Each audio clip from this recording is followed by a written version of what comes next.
podcast is part of the Sports Social Podcast Network. Because you've got powerful legs. How'd you get the physique? Was it gym or how'd you get the physique? I've always been... She's actually not got powerful legs. Do you shower in your dressing room? Do you have a shower on the day of a fight or not? Tell us about the tattoos. Shut the fuck up, you little prick. But then I've got the Phoenix. Hey, prick. So I'll take it from Bob every day of the week. Absolute disgrace. That's your knowing mind. Move him out of here, there. Ricky Hatton didn't go over for his fighter because he risked getting abducted and sold into sexual slavery. I never said that. Both have been rape victims.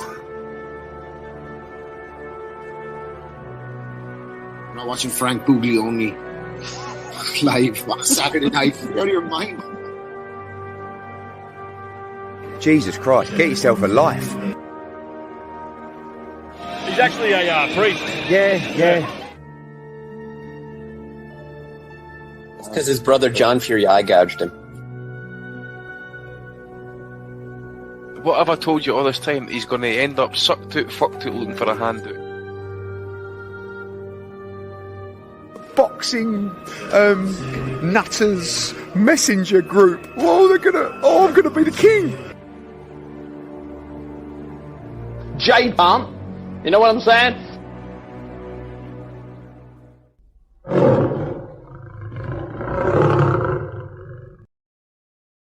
On the podcast.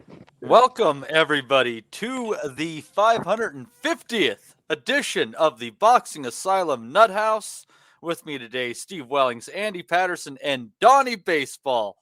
What a heck of a night it was last night, and you can hear all about it on Spotify, iTunes, part of the Sports Social Network. Catch us live on YouTube every Sunday. Here we are. Which would be 3 o'clock Eastern and 7 o'clock UK or 8 something. 8 o'clock UK, 10 o'clock Addis Ababa. There you go, and at certain degrees Celsius and some Fahrenheit, it differs where you might be. But I'll tell you what, everyone caught a little bit off guard last night by the fact that Demetrius Andrade was just never able to really keep David Benavidez off him after the first 3 rounds, probably just coming to a corner pulling the plug between rounds 6 and 7. And Benavidez just showing what a beast that he is.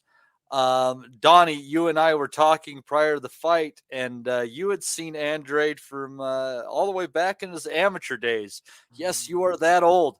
And you thought that he had a good chance, but unfortunately those 35 years just didn't give him the legs to be able to do what he needed to do against the younger, stronger Benavidez.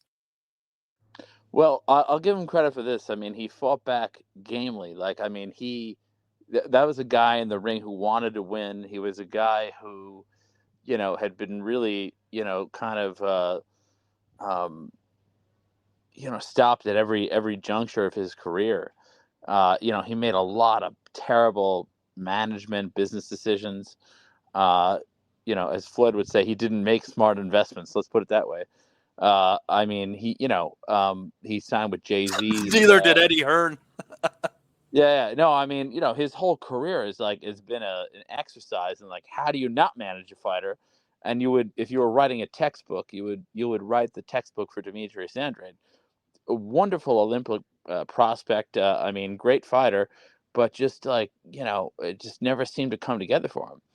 And he fought like a man who wanted to finally see things come together for him. He really wanted it, but Benavidez is just younger. He was stronger, and most of all, he was bigger, and he just bullied him around the ring. I don't know about the punch stats. I didn't actually look him up. but I would bet you that the punch stats were like pretty close to equal, but it was just Benavidez' shots were just so much more damaging, and they just hurt him so much. And it was telling just by his reactions, by the way that he walked back to the corner after, he got hurt and everything. It was clear like who the superior man in the ring was. And so, all credit to Benavidez. I mean, I don't think he's a particularly skilled fighter, but at that weight, he's so dominant because he's still young. He can still make that weight. And when you put him in there against a fighter who's 35 years old, the results, speak for themselves. But how old is Canelo, Donnie? Well, he's about 35 as well, but I feel like, he has a little less miles on the clock. Let's put it that way. Look, do I want to see the Benavidez Canelo fight? Absolutely. But I think Canelo wins that fight every day of the week. You might be right. As to your position that you thought that the punch stats were pretty even, you're incorrect. It started out pretty interesting. Through the first 3 rounds, Andrade had landed 24 out of 75 punches, compared to Benavidez only landing, looks like 11 out of like 83, I believe that would be. And then after that, Benavidez just lit him up. 17 punches in round 4, 38 of 71 in round 5, 36 of 71 in round 6. So the finals, Benavidez 117 of 336, Andrade 68 of 259. As far as CompuBox, take that with a grain of salt.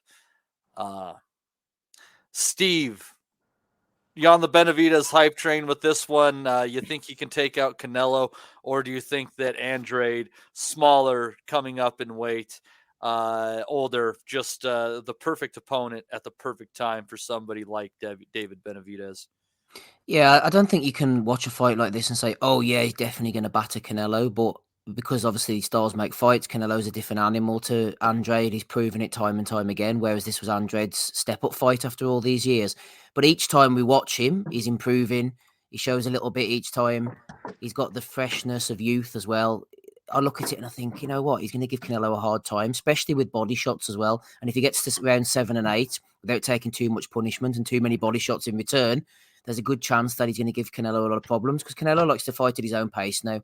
We've seen that for a while. Bivol threw him out of that comfort zone. He made him work consistently, and he didn't like it. Golovkin did to a certain extent in the first fight, but we all know what happened there. And I think Benavidez will do that as well. As for last night, I think it was actually a very enjoyable contest. Good card all round. Really good showtime, going out with a bang on their pay-per-views at least. We've got Morel coming up. He's another animal as well. Another beast who I'd like to see in against the top guys if he gets past this Agbeko. Andrade, as Donnie said, he was daring to be great, but actually trying to go out on his shield and win the fight. But Benavidez was just so explosive. It's his explosivity, which I think is an underrated facet. People talk about his size and his robotic nature and ability to walk people down, which he did against Plant, and he was a little bit one-dimensional at times. But he has that explosivity in his hand and his footwork, which allows him to just close the range so quickly, and it's hard to prepare for because you're out of range, and all of a sudden this big, massive beast is suddenly on top of you, hitting you with shots. And that led to a really entertaining scrap. Watching Andrade getting deconstructed was surprisingly satisfying, even though I don't really have too much against him. But everything happened as I expected it to last week. And we were talking on the Nuthouse chat on Friday night with Danny Young as well. But within a microcosm of my perceived timeline, what I mean is, me and you were discussing this, Matty. I thought what happened would happen, but Andrade would be more competitive and maybe fiddle him around for 6 or 7 rounds. Then he would maybe start to fade, and ultimately he would lose on the cards or maybe get stopped late on. That's what I thought would happen. Yep, but Benavidez just put everything on 2-speed and just says, no, we're not going to do that. I'll just get you out of here in round 6. Stylistically, Andrade, he was dangling his right hand quite low, I thought, to block the lefts to the body. But Benavidez's right hook to the body, something we don't see too often, was working really well as a nice replacement. Andrade was susceptible to the overhand right. Of course, that dropped him in round 4. Nice little meme shot. Almost Stevens against Golovkin-esque, of seeing Andrade's eyes rolling into orbit, looking for someone up in the bleachers there. Such was the ferocity he was hit. And after that point, I think that the writing was on the wall for him. In the first couple of rounds, Andrade landed a few good shots, especially to the body, but he was holding on for dear life. As soon as Benavidez got into a routine of pushing him off, forcibly breaking those clinches, saying, no, we're not going to clinch. I'm going to take matters into my own hand, Thomas Taylor, thank you very much. Hitting him off the brakes, pushing him away. It was over for Andrade because he couldn't compete at a high pace. So if he wasn't able to grab, take breaks, hold on to Benavidez, as soon as that was taken away from him, I thought, you know what? He's going to struggle to last the distance here. I'll end on a quick question for you, actually, Matty, if you don't mind. Chris Butler mentioned an opening comment that got me thinking. Poor old Andrade. He will have been paid handsomely for last night's action, but this was the first big fight he's had in 15 years. He lost most of the 6 rounds, got battered, got stopped. Nice pay packet, but regarding achievements and accomplishments, not just payments, has this been a bit of a waste of a career? The Billy Joe Saunders fight, I think, in 2018, the fact that dissolved was a bit of a watershed moment for Andrade. He'd have either got a big win against Saunders and moved on up to fight the other guys, or he'd have lost his O at that point. And I think that was a real moment there that changed the trajectory of his career. Do you think it's been a bit of a waste? 100%. I go back to Donnie. He said that is basically, textbook as far as how not to manage a career. And, some of that has to fall on the fighter. I don't think it's entirely management, but, he was a fairly old fighter by the time he got to this moment, and he had never faced a real puncher, never faced real adversity, and it all just kind of came swarming in on him in one night in David Benavidez, who's you don't dip your toe in with a guy like David Benavidez. I think that's probably going to be it for Andrade. You might see him pop up to take on a couple of prospects or something like that. Maybe he moves down to 160 again. Who knows? But it's a shame because he was clearly a talented guy, but he just didn't have the kind of killer instinct and the power or the charisma necessarily to draw in the big crowds, and it kind of just held him back. Yeah, I think just a couple of things quickly I'll mention about that. He said afterwards, we're going to come back stronger, go to the gym and regroup and all. But who's he kidding at the end of the day? He shouldn't be at super middleweight, and he's never been that kind of fighter throughout the peak of his career. So, like you say, he'll slip away, maybe fight a Demon Nicholson kind of guy in a 10-rounder and then never fight again. I'd say that would be more than likely. Although there probably is mileage left him if he wants to take it. Talking of never faced as well, I haven't checked the veracity of this up, but someone, I think, put up on Twitter earlier on, he'd never faced a champion, past, present, or currently future. So that's going to catch up on you when you fight guys like Benavidez, isn't it? Absolutely. This is just a big, young, talented fighter who grew up in the gyms with a bigger brother who was who shouldn't say bigger brother, big brother, who was a very decorated amateur. So it was his night didn't go the same, but the Benavidez is more than just a big dude. And Andy, what I think is really great about Benavidez, once he gets that motor going and he kind of figures a few things out, he downloads the data, as some jerk offs so like to say. But so when Benavidez gets that going, he has this ability. He throws punches from all sorts of different angles and different arcs. Not only does Benavidez have those big looping big man shots, but he has a great straight. He has a good jab. He can throw him short hooks and uppercuts on the inside. At the end of the day, Andy, Benavidez is just an offensive masterpiece. Yeah, I agree with everything you just said there, actually, in terms of how he uses his shots. I mean, that was one thing I picked up on very early was the long shots he was using in the very first round, making it very difficult for Andrade to try even get any distance. And that's how he kind of really kept him there, really, for the first 2 or 3 rounds. I thought Andrade had a couple of good shoe shine moments, shall we say, in the second, possibly the third round.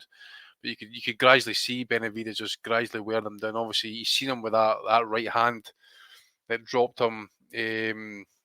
And was it 4th round, I think it was. Another thing is that he never ever goes away for hitting the body. Obviously, he takes it upstairs or hit you with uppercuts, but he never forgets the body. And when he really does tee up that left hook to the body and that as well, he puts everything behind it. You can literally hear it as well. Maybe go a wee bit Wellington here actually, but and going soft. But I actually felt a wee bit sorry for Andrade there last night. I felt you could have stopped that fight after the 4th round. The referee gave him every chance, every respect. His corner gave him another round.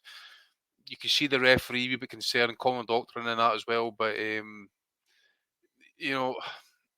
wasn't going to do anything. He was backpedaling, as I say, after about the fifth and that as well.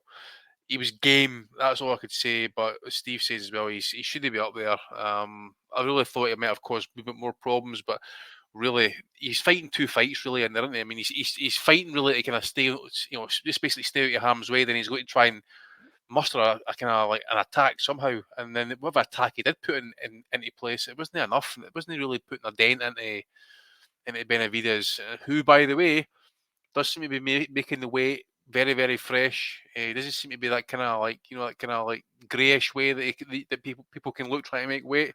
Looks healthy, so that's the main thing. I know off the back of that, people are kind of like going with Benavidez to kind of beat Canelo.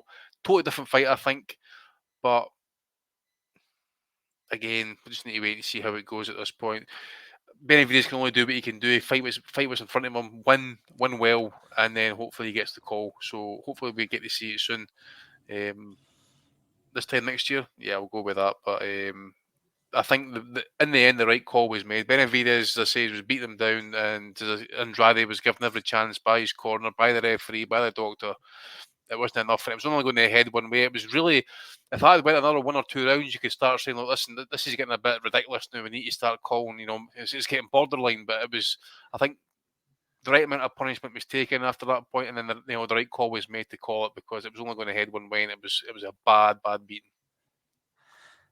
That it was. I think as well, the good thing is at least he directly called out Canelo. Now he's always been very different towards Canelo, and he hasn't liked to trash talk him, with him being the Mexican legend and all that. Can see why, but he said very clearly now, come on, let's give the people what they want to see, me against Canelo. So he's got very direct now and called out Canelo, which is good, because this is the only fight that's left to be made now. Yeah, there's only a couple of fights that I'd like to see. One Benavidez, the other being Crawford. One just because I'm sick, and I like to see people chase history. The other one because I legitimately think that Benavidez has the style to give Canelo absolute fits. Activity, lots of different punches coming from all sorts of directions, and I don't know that he'll let Canelo fight at his own pace.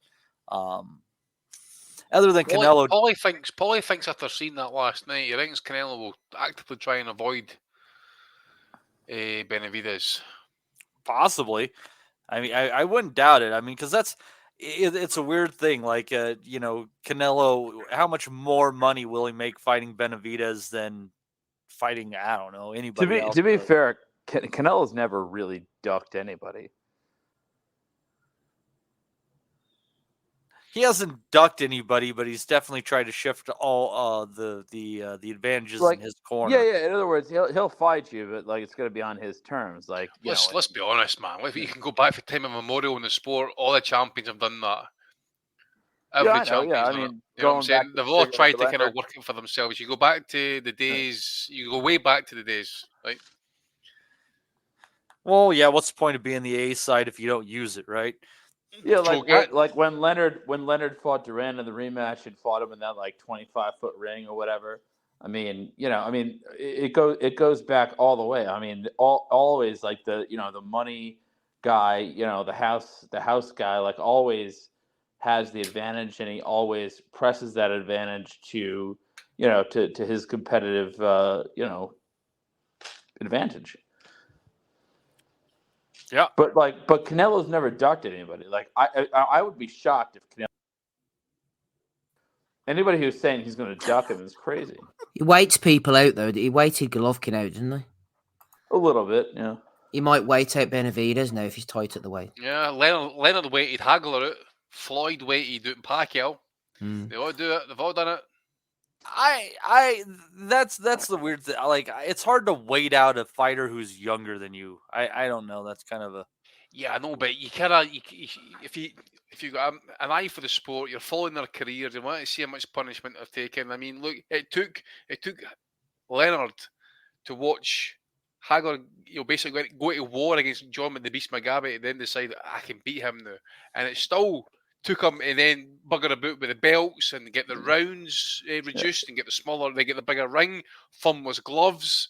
It's just What's He did- senseless, man? He did see that. He saw him take that beating from John Mugabe, and he was like, "There's a little something less of him left." And yeah, you're right. I mean, that's absolutely correct. I mean, he definitely saw something there. Yeah, I mean that happens all the time throughout boxing, but it's usually not something where people are watching someone through the lens of a few years. So I don't know. I'm just gonna say I think that, and this is probably not gonna go over well, but I think that David Benavidez is basically just Antonio Margarito, like a few sizes larger. Maybe Canelo Alvarez is gonna outbox him. No, I don't think so because of the point I made, Donnie, at the beginning. I think he's different because he has the explosive. No, I don't think so. He has that explosive hand speed to close the range. He's a lot faster and more explosive, I think, and direct than Margarito.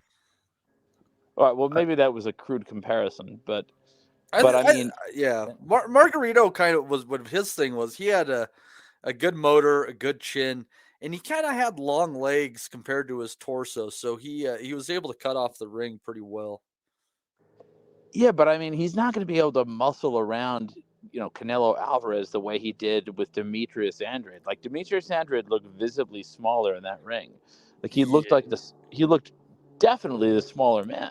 And like he's not going to be able to push Canelo Alvarez around like that. He doesn't have to necessarily get him against the ropes and be physical with him.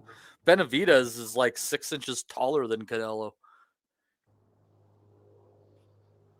I don't know, man, but anybody who's picking Benavidez in that fight, I think has got another thing coming. I just think that's crazy.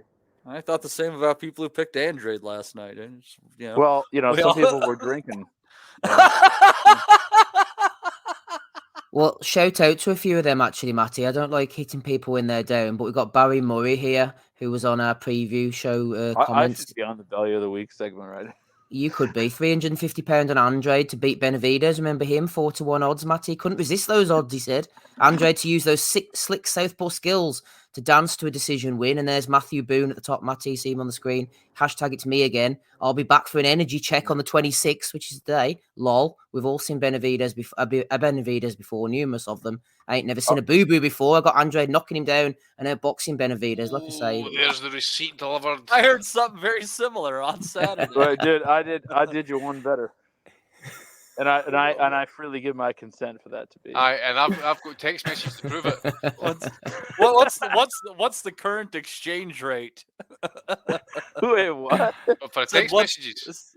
No, for what's 350 pounds in American dollars right now? Oh yeah, it's about the same, I think. Yeah.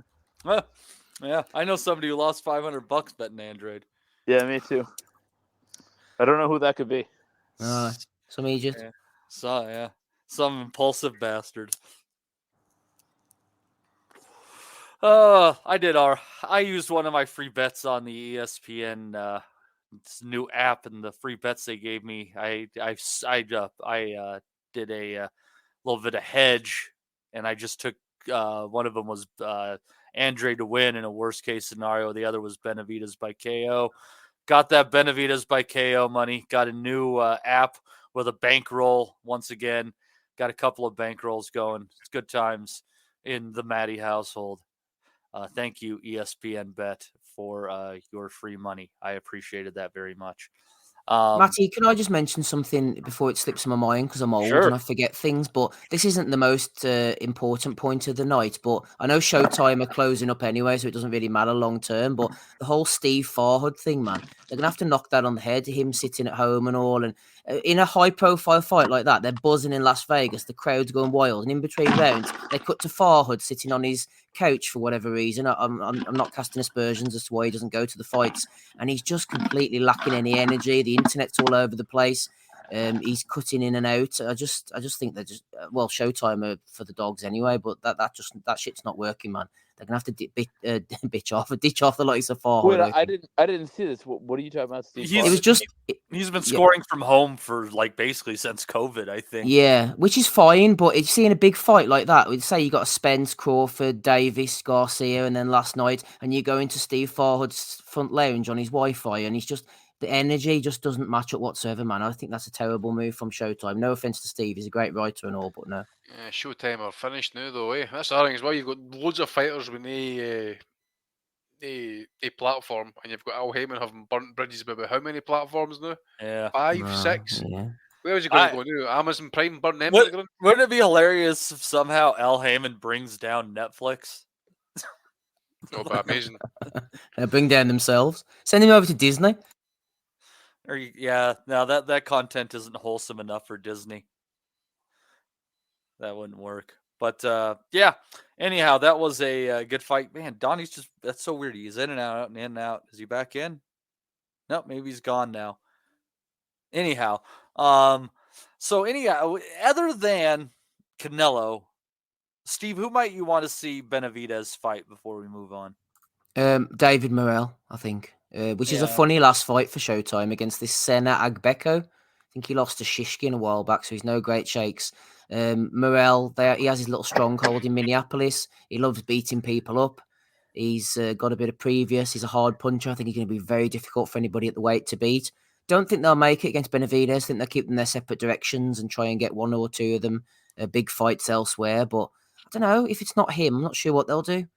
Maybe Charlo, after fighting Benavidez, move him up.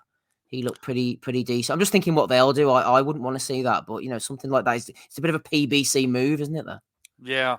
Well, and after fighting the brother, that makes sense. Yeah, exactly. Yeah. Decent enough segue. Jermell. Wait, after fighting one Charlo brother and being so underwhelming, I mean, fighting another one, I mean, that doesn't seem like good sales for Cinco de Mayo. Yeah, we're talking Benavidez. Yeah. Because Jose just lost to Charlo last night. And what was very weird, it was a 163-pound catch weight, and there's no belt on the line, obviously, 10 rounds.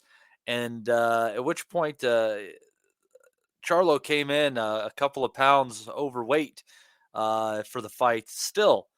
And he was given 2 hours to make the weight, and he came in 0.2 pounds higher than he originally had weighed in. So thinking maybe he was just entirely disinterested and he might get whooped up in that. Alas, did not happen. He put on a good performance for being a guy who didn't come anywhere close to the agreement that they had on the contract. Had to pay out quite a bit of money to Benavidez for that, but I don't know, Andy. He looked pretty sharp. The combinations were good, but nobody ever said that Benavidez moved his head.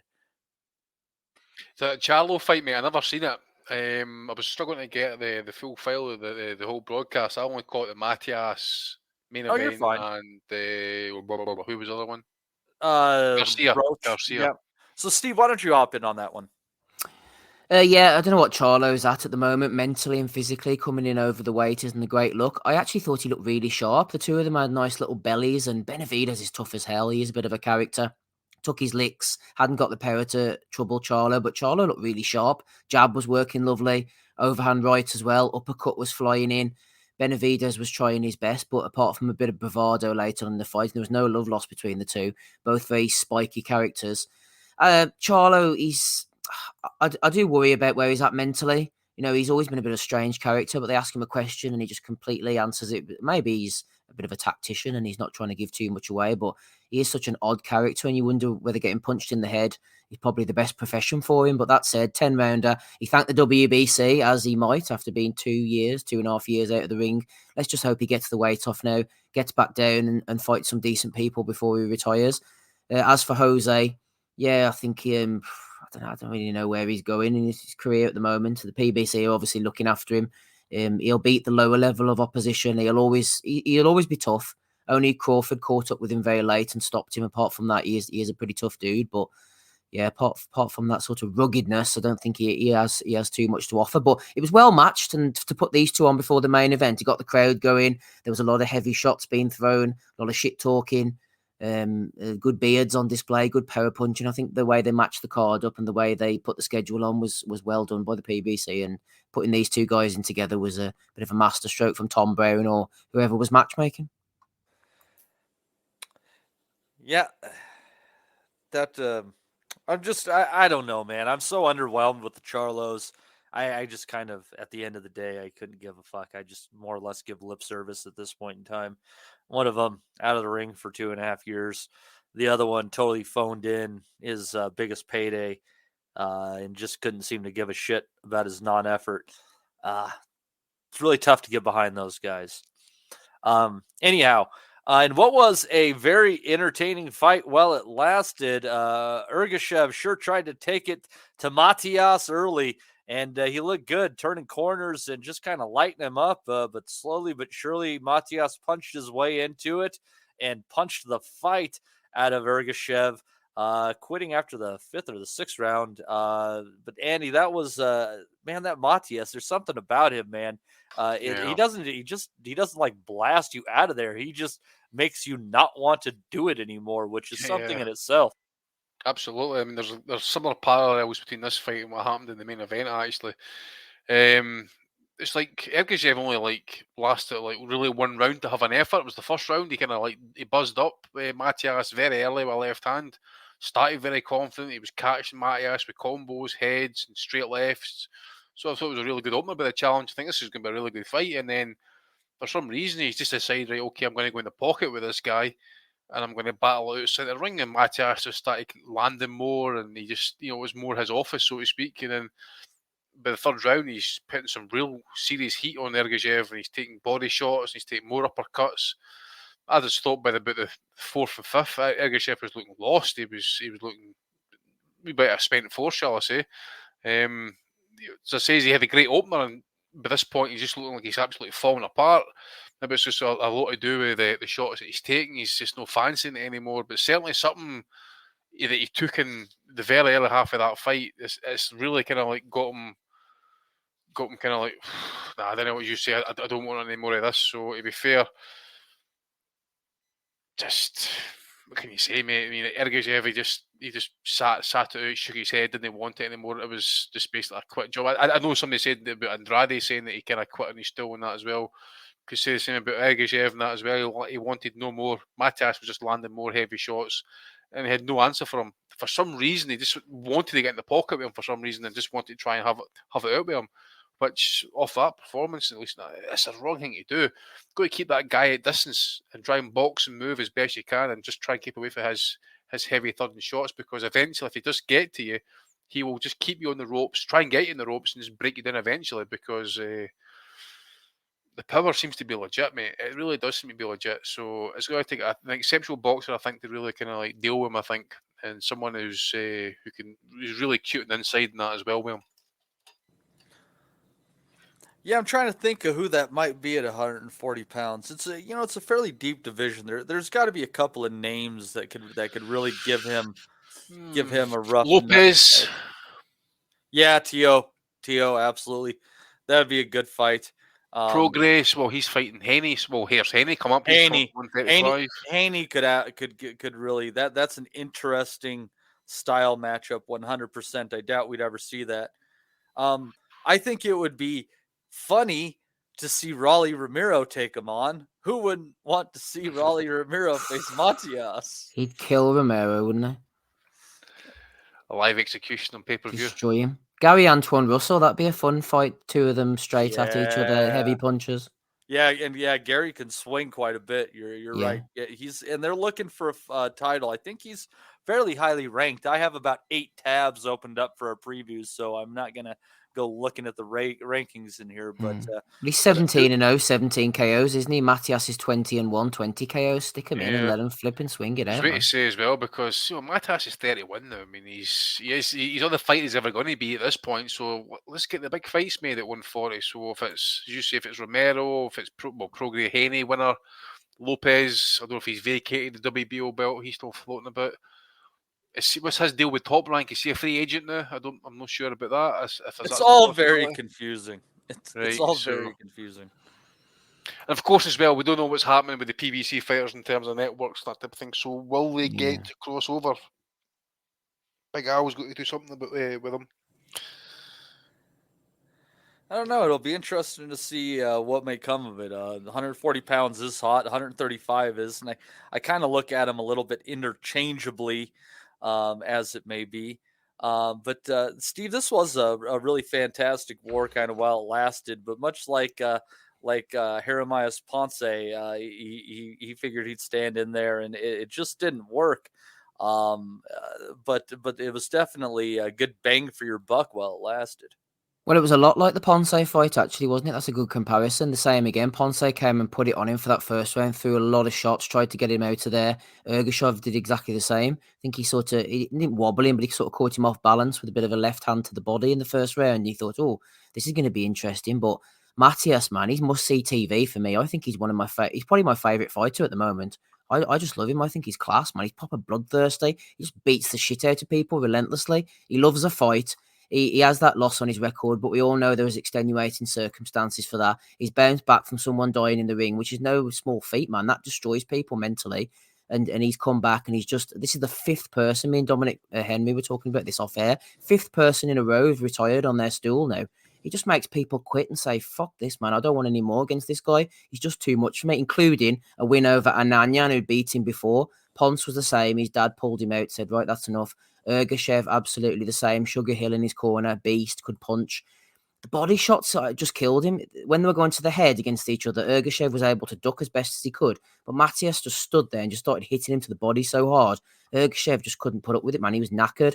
And as Andy mentioned, he was just standing there and taking shots. I just don't think he could escape. Just didn't know what to do. He stood on the ropes and says, I'm going to bang it out with him and try and knock him out before he knocks me out. And Matias is like, okay, that's fine. I'll do that.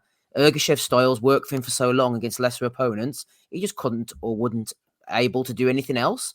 But yeah, man, I love Matias. I think he's brilliant. I was saying on Friday night, actually, I hope they put him in against a big unification fight before he burns out. Because one day he's going to melt, isn't he, fighting like this? Someone's going to catch him or take his shots, and he's not going to be able to get through. So while he's hot, let's get him in the unifications, banging him out in his prime against fellow champions. He's just a bloodthirsty guy, man. I think he's brilliant. No mas Matias. No mas Matias. We were trying to caught with something, Andy. That's class. Well done. Fucking A.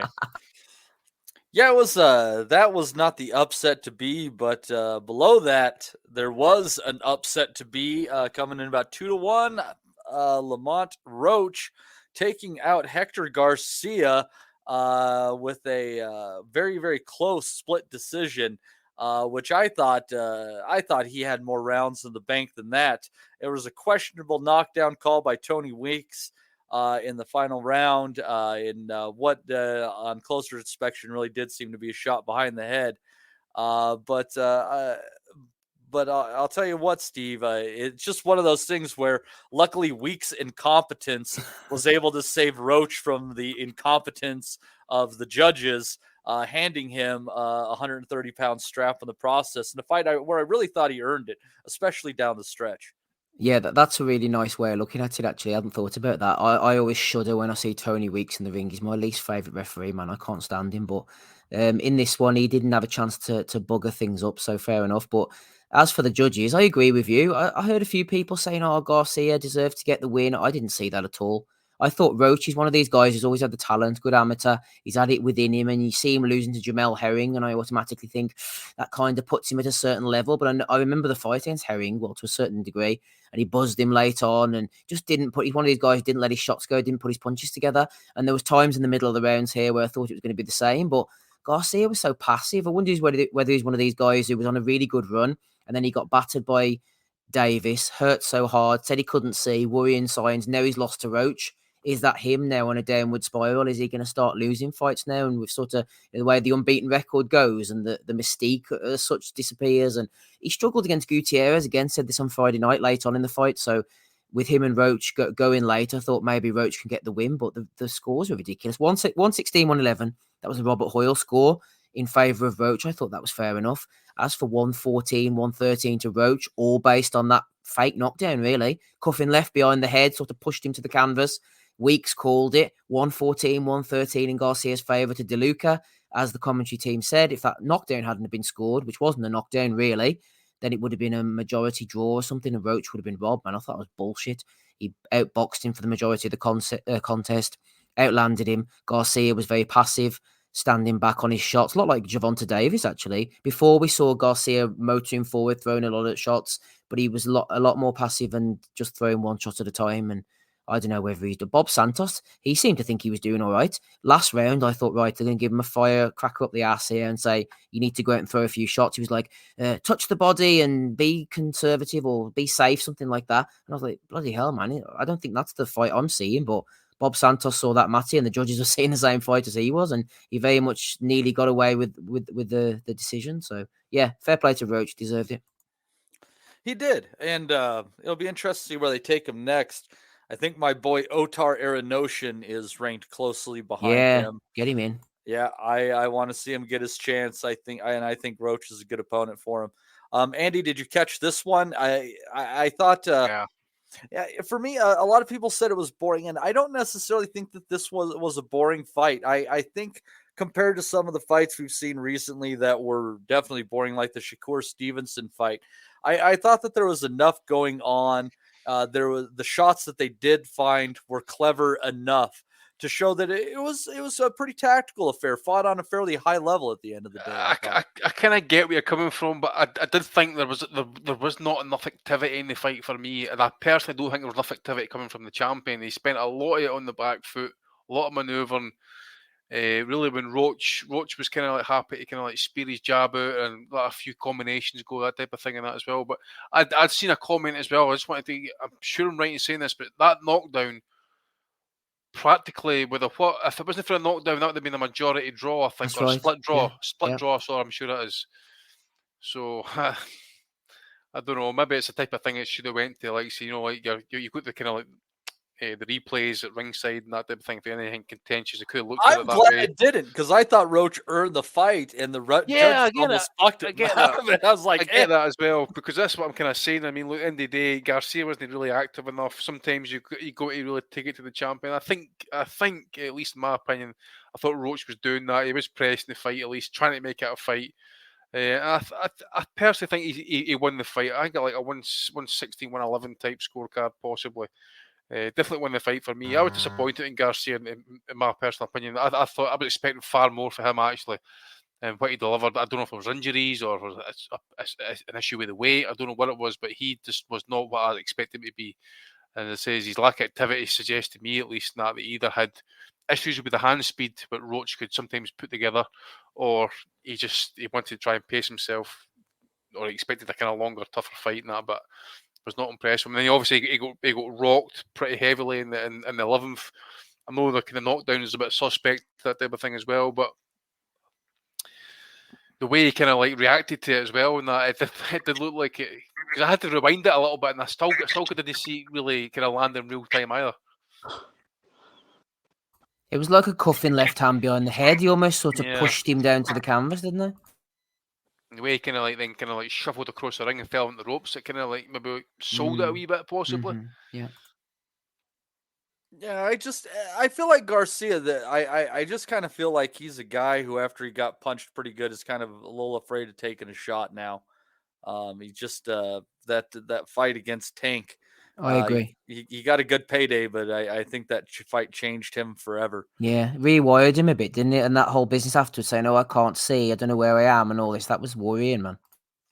Yeah, 100%. Yeah, it does beg the question, and that you just never know, eh? Yeah, I mean, obviously he passed the test. I mean, you know, however confident they are in giving them. You could pass the test right now, for Christ's sake. Fucking A. Put me in. Even high on weed, man, you would pass that fucking Nevada medical test, no problem. Fucking A. I like that. Well, it's time for the second career. Throw me in. Let's do this. What do you think? Should I just fight at my natural weight and be a cruiser, or should I lose 15, 20 pounds? Nah, you need to Benavidez, mate. Come down and be a weight bully, you know. Goddamn, for me to become a weight bully at my size, I'd have to lose probably like 40, 50 pounds. I'd like to see you fight Beterbiev, Matty. That's what I want to see Benavidez in the fight, by the way, without any of this other crap going on in the background. Not any promoters and platforms and TV networks. I want to see Benavidez against fucking Beterbiev. Yeah, that's a good one, dude. I would love that. Sign me right up for that one, by the way. I would love that fight, 100%. Right there with you. You never know. I wouldn't entirely put that one out. I think Beterbiev is near the end of the road with his top rank contract, and he might be curious about what other options might be there. Be they Bivol, or Benavidez, the three Bs rocking around here. Benavidez definitely is the bigger draw for him there. Like, go to be. I mean, he's got a Mexican following. He has. You know, I heard the fans there last night. He has got a bit of a following, Benavidez. He with his style and what he's doing in the ring, he's what the Mexican fans wanted Chavez Jr. to be. You know, as a big guy, guy. Yeah, that's a fair point, I think. And unfortunately, he could not do that for them. All he could give them was one round of hope. Anyhow. I'll never forget that picture of Chavez Jr. lying in the hospital bed after Martinez had I don't know, was it Martinez or was it Golovkin? No, Canelo, sorry. So the Canelo fight. And he's lying there in the hospital bed. You've got Da Chavez looking at the top of him, looking at him with disgust. Remember that? Ready to put him up for adoption. Somebody's got a bubble kind of thought there. He said that. I wish Canelo was my son. Poor son of a bitch. But let's see here.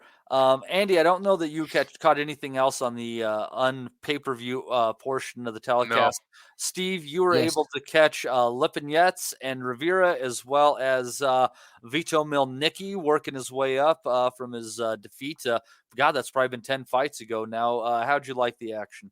Yeah, I did actually. It was good. They had that Luke Thomas and Brian Campbell was in doing the Jim Gray job. I'm not sure what happened to Jim Gray, but Brian Campbell was in with Breadman Edwards, and it was like you could tell Showtime was sort of closing down. I said it in the Nuthouse chat last night. It's almost as if they put these two in the spare room and taken away all the equipment. And afterwards, these two fellas they did a good job actually, to be honest with you. But the only fight I couldn't catch, which was of interest to me, was the Pablo Vicente Mohamed Yakubov fight. It was of pretty decent significance because the winners mandatory for O'Shaki Foster. Yakubov won the fight on a 10-round decision. Didn't see it, like I said, but he's going to fight Foster in a rematch. He's already lost to Foster, so that's that one. As for Milnicki, you're right. He's only 21. We have to remember that. You know, he lost to James Martin. They brought him back. He's 16-1 now, 11 knockouts.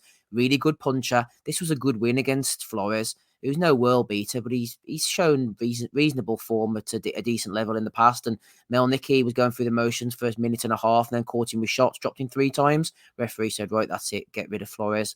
Milnicki rolls on. Him and Joey Spencer, kind of two guys on the way up, both suffered a loss.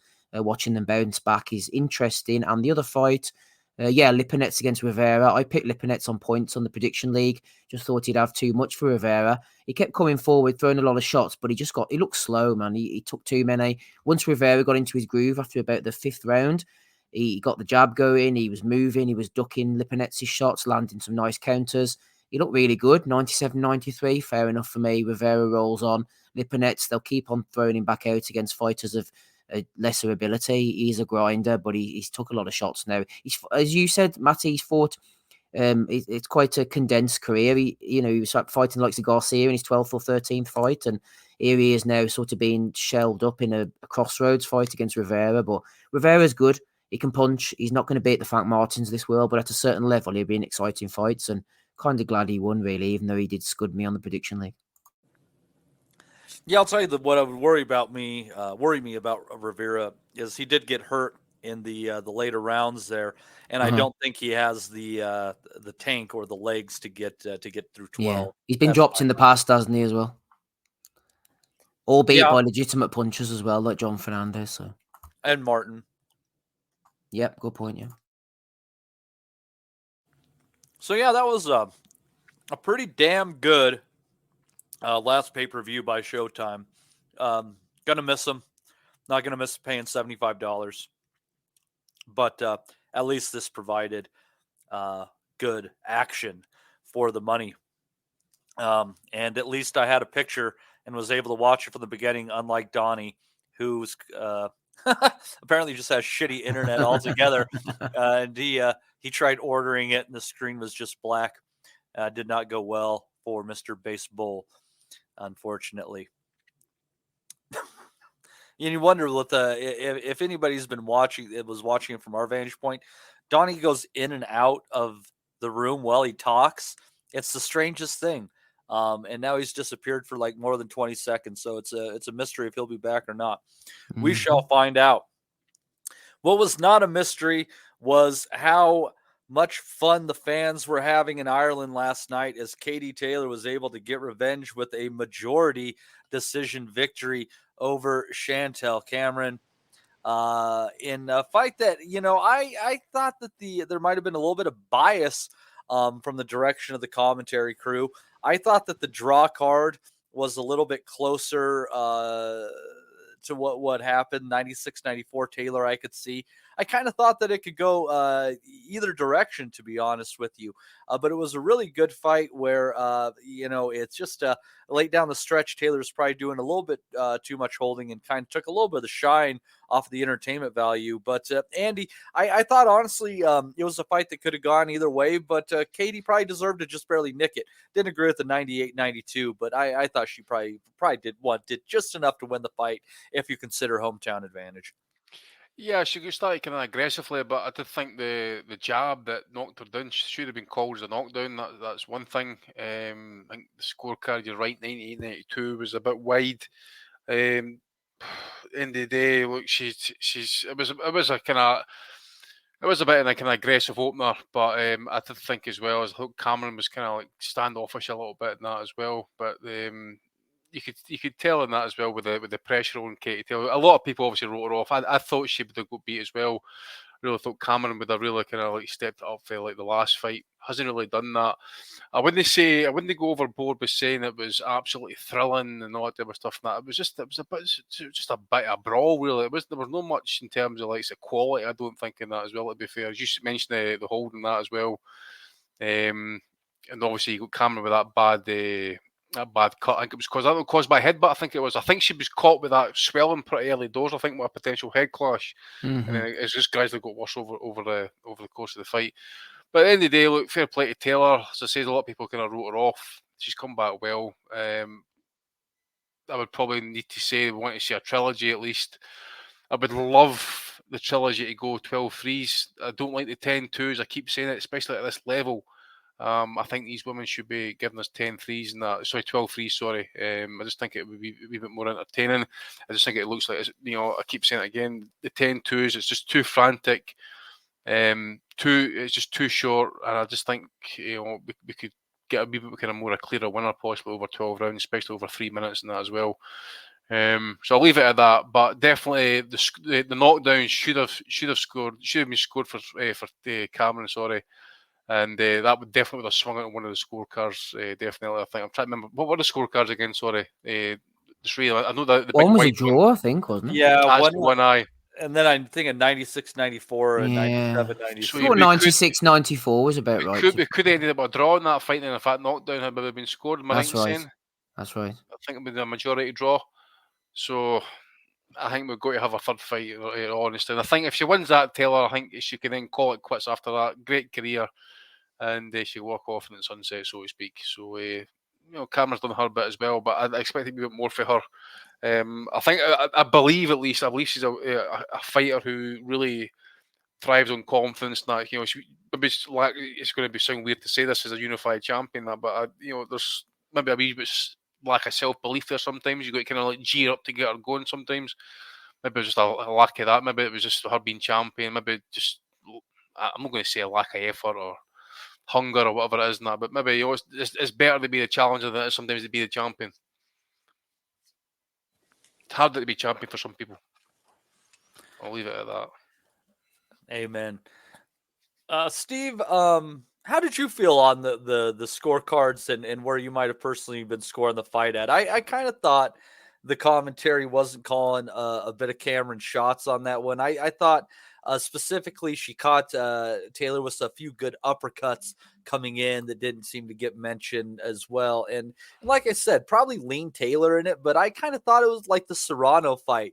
Could have been a draw, could have been 96-94 either direction. Beyond that, I don't think you're giving either fighter credit. I mean, there are probably 5 legitimate swing rounds in there. Yeah, I think a resolve and a work rate gets her through. There have been a few tight decisions in the past. You mentioned Serrano there, the Pursoon, especially the first fight as well. The second one in the Garden as well. All seemed to have gone her way. I thought it was a decent brawl, like Andy. I thought the commentators got carried away, but you can't really blame them. The crowd are going absolutely wild. There's a lot of emotion. The storyline was catching up with them. The fact that Katie Taylor was at home and she was reversing it. Everyone thought she was writing her off. A lot of people thought she might have even got stopped in this one.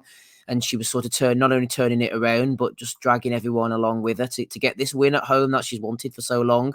And that dragged them into Fight of the Year territory, which I think it was a bit too sloppy to be Fight of the Year. It was quite a dirty fight as well. I think the holding was getting pretty ridiculous towards the end. But as for Katie, we mentioned the 12 threes and that. I think she has the style absolutely nailed down for 10-2s now. I mentioned it again in the chat last night, but she throws like a 4 or 5 punch frenzied combination. Some land here and there, half of them don't land, and then she jumps in and holds. And all the time, the crowd are going absolutely wild for everything. And this style has just worked a treat for her, especially at home when everybody's behind her. So fair play to her and her coach, Ross Emine, isn't it? Whose work I wasn't really familiar with before he hooked up with Katie, but he's managed to get her this far. And they obviously looked at the game plan and looked at what they needed to do. The heads came in early. I think she bounced off the ropes and caught Chantelle. And you can't make excuses at this level, but obviously with the blood pissing down you, she's probably never experienced that before, to my knowledge, fighting on away turf. Things were going against her, the swelling as well. She felt like there was a lot of holding. The referee wasn't doing anything. You can start to feel sorry for yourself. And I think Cameron did, which understandably so, start to feel a bit sorry for herself that everything was kind of stacked against her as well. And at some point, I'm sure... there could have been a point deduction in there against Taylor quite easily, I thought. The holding did get excessive at a certain point. I don't know. They could do. I wonder if as well sometimes the mentality of some fighters at a point is, I'm going to try, obviously, but I can't be bothered. At least enough has been done that I can come off the back of this and say, well, there was a knockdown, should have gone in my favour. The referee was biased. There's enough excuses sort of been built in by that point that I'm not saying Chantelle would maybe use them, but there's a lot of excuses. And she could have said, well, this is what's happened. This is the reason why I've lost, to herself as much as to anybody else. But as for Katie, just to close out, of all of her qualities, people talk about her boxing ability, her all-round athleticism, going from football to boxing and reigning for as long as she has at amateur and their professional level. I think the resolve she has and the durability are two of her greatest assets, because she looks absolutely bollocks from about the first round. Her hair's always coming out by about the fourth round. And yet she still just keeps on going and going and going, man. I don't know what the hell they're doing in training, but fair play to her. She has some absolute engine on her. And I think that engine has got her through a lot of fights as much as her boxing skill, to be honest, Matty. Be a brave man to take her on the sack with the stamina she's got, by the way. I think really the thing about her, though, is I think that engine only serves her about 15 minutes of the fight. And that's why I wouldn't look to see her in 12 threes. That's what I was saying, exactly, yeah. Yeah, it's I just don't see that happening. But I still think, if they can't come to agreement on that, give them 12-2s. There's got to be a little bit more to this. But anyhow, I look forward to potentially seeing a trilogy come out of this. I think that there's definitely a possibility of that. Not a whole lot of other big money making options outside of that fight. So. But we'll see what comes down the pike there. Hopefully, Katie has a Merry Christmas, and so does Chantelle. I thought that they both gave it a good go there. And, good fight. Don't think it was the women's fight of the year, though. I think that's still going to go to Clavel and Jessica Neri Plata at this point in time. That was a good fucking fight. So, I saw that fight as well, Matty. I'm a hardcore now on the Chicks with Dig scene. That was a Canada one, wasn't it? Yes, sir. Yeah, in February. Yeah. Right there with you. Yep.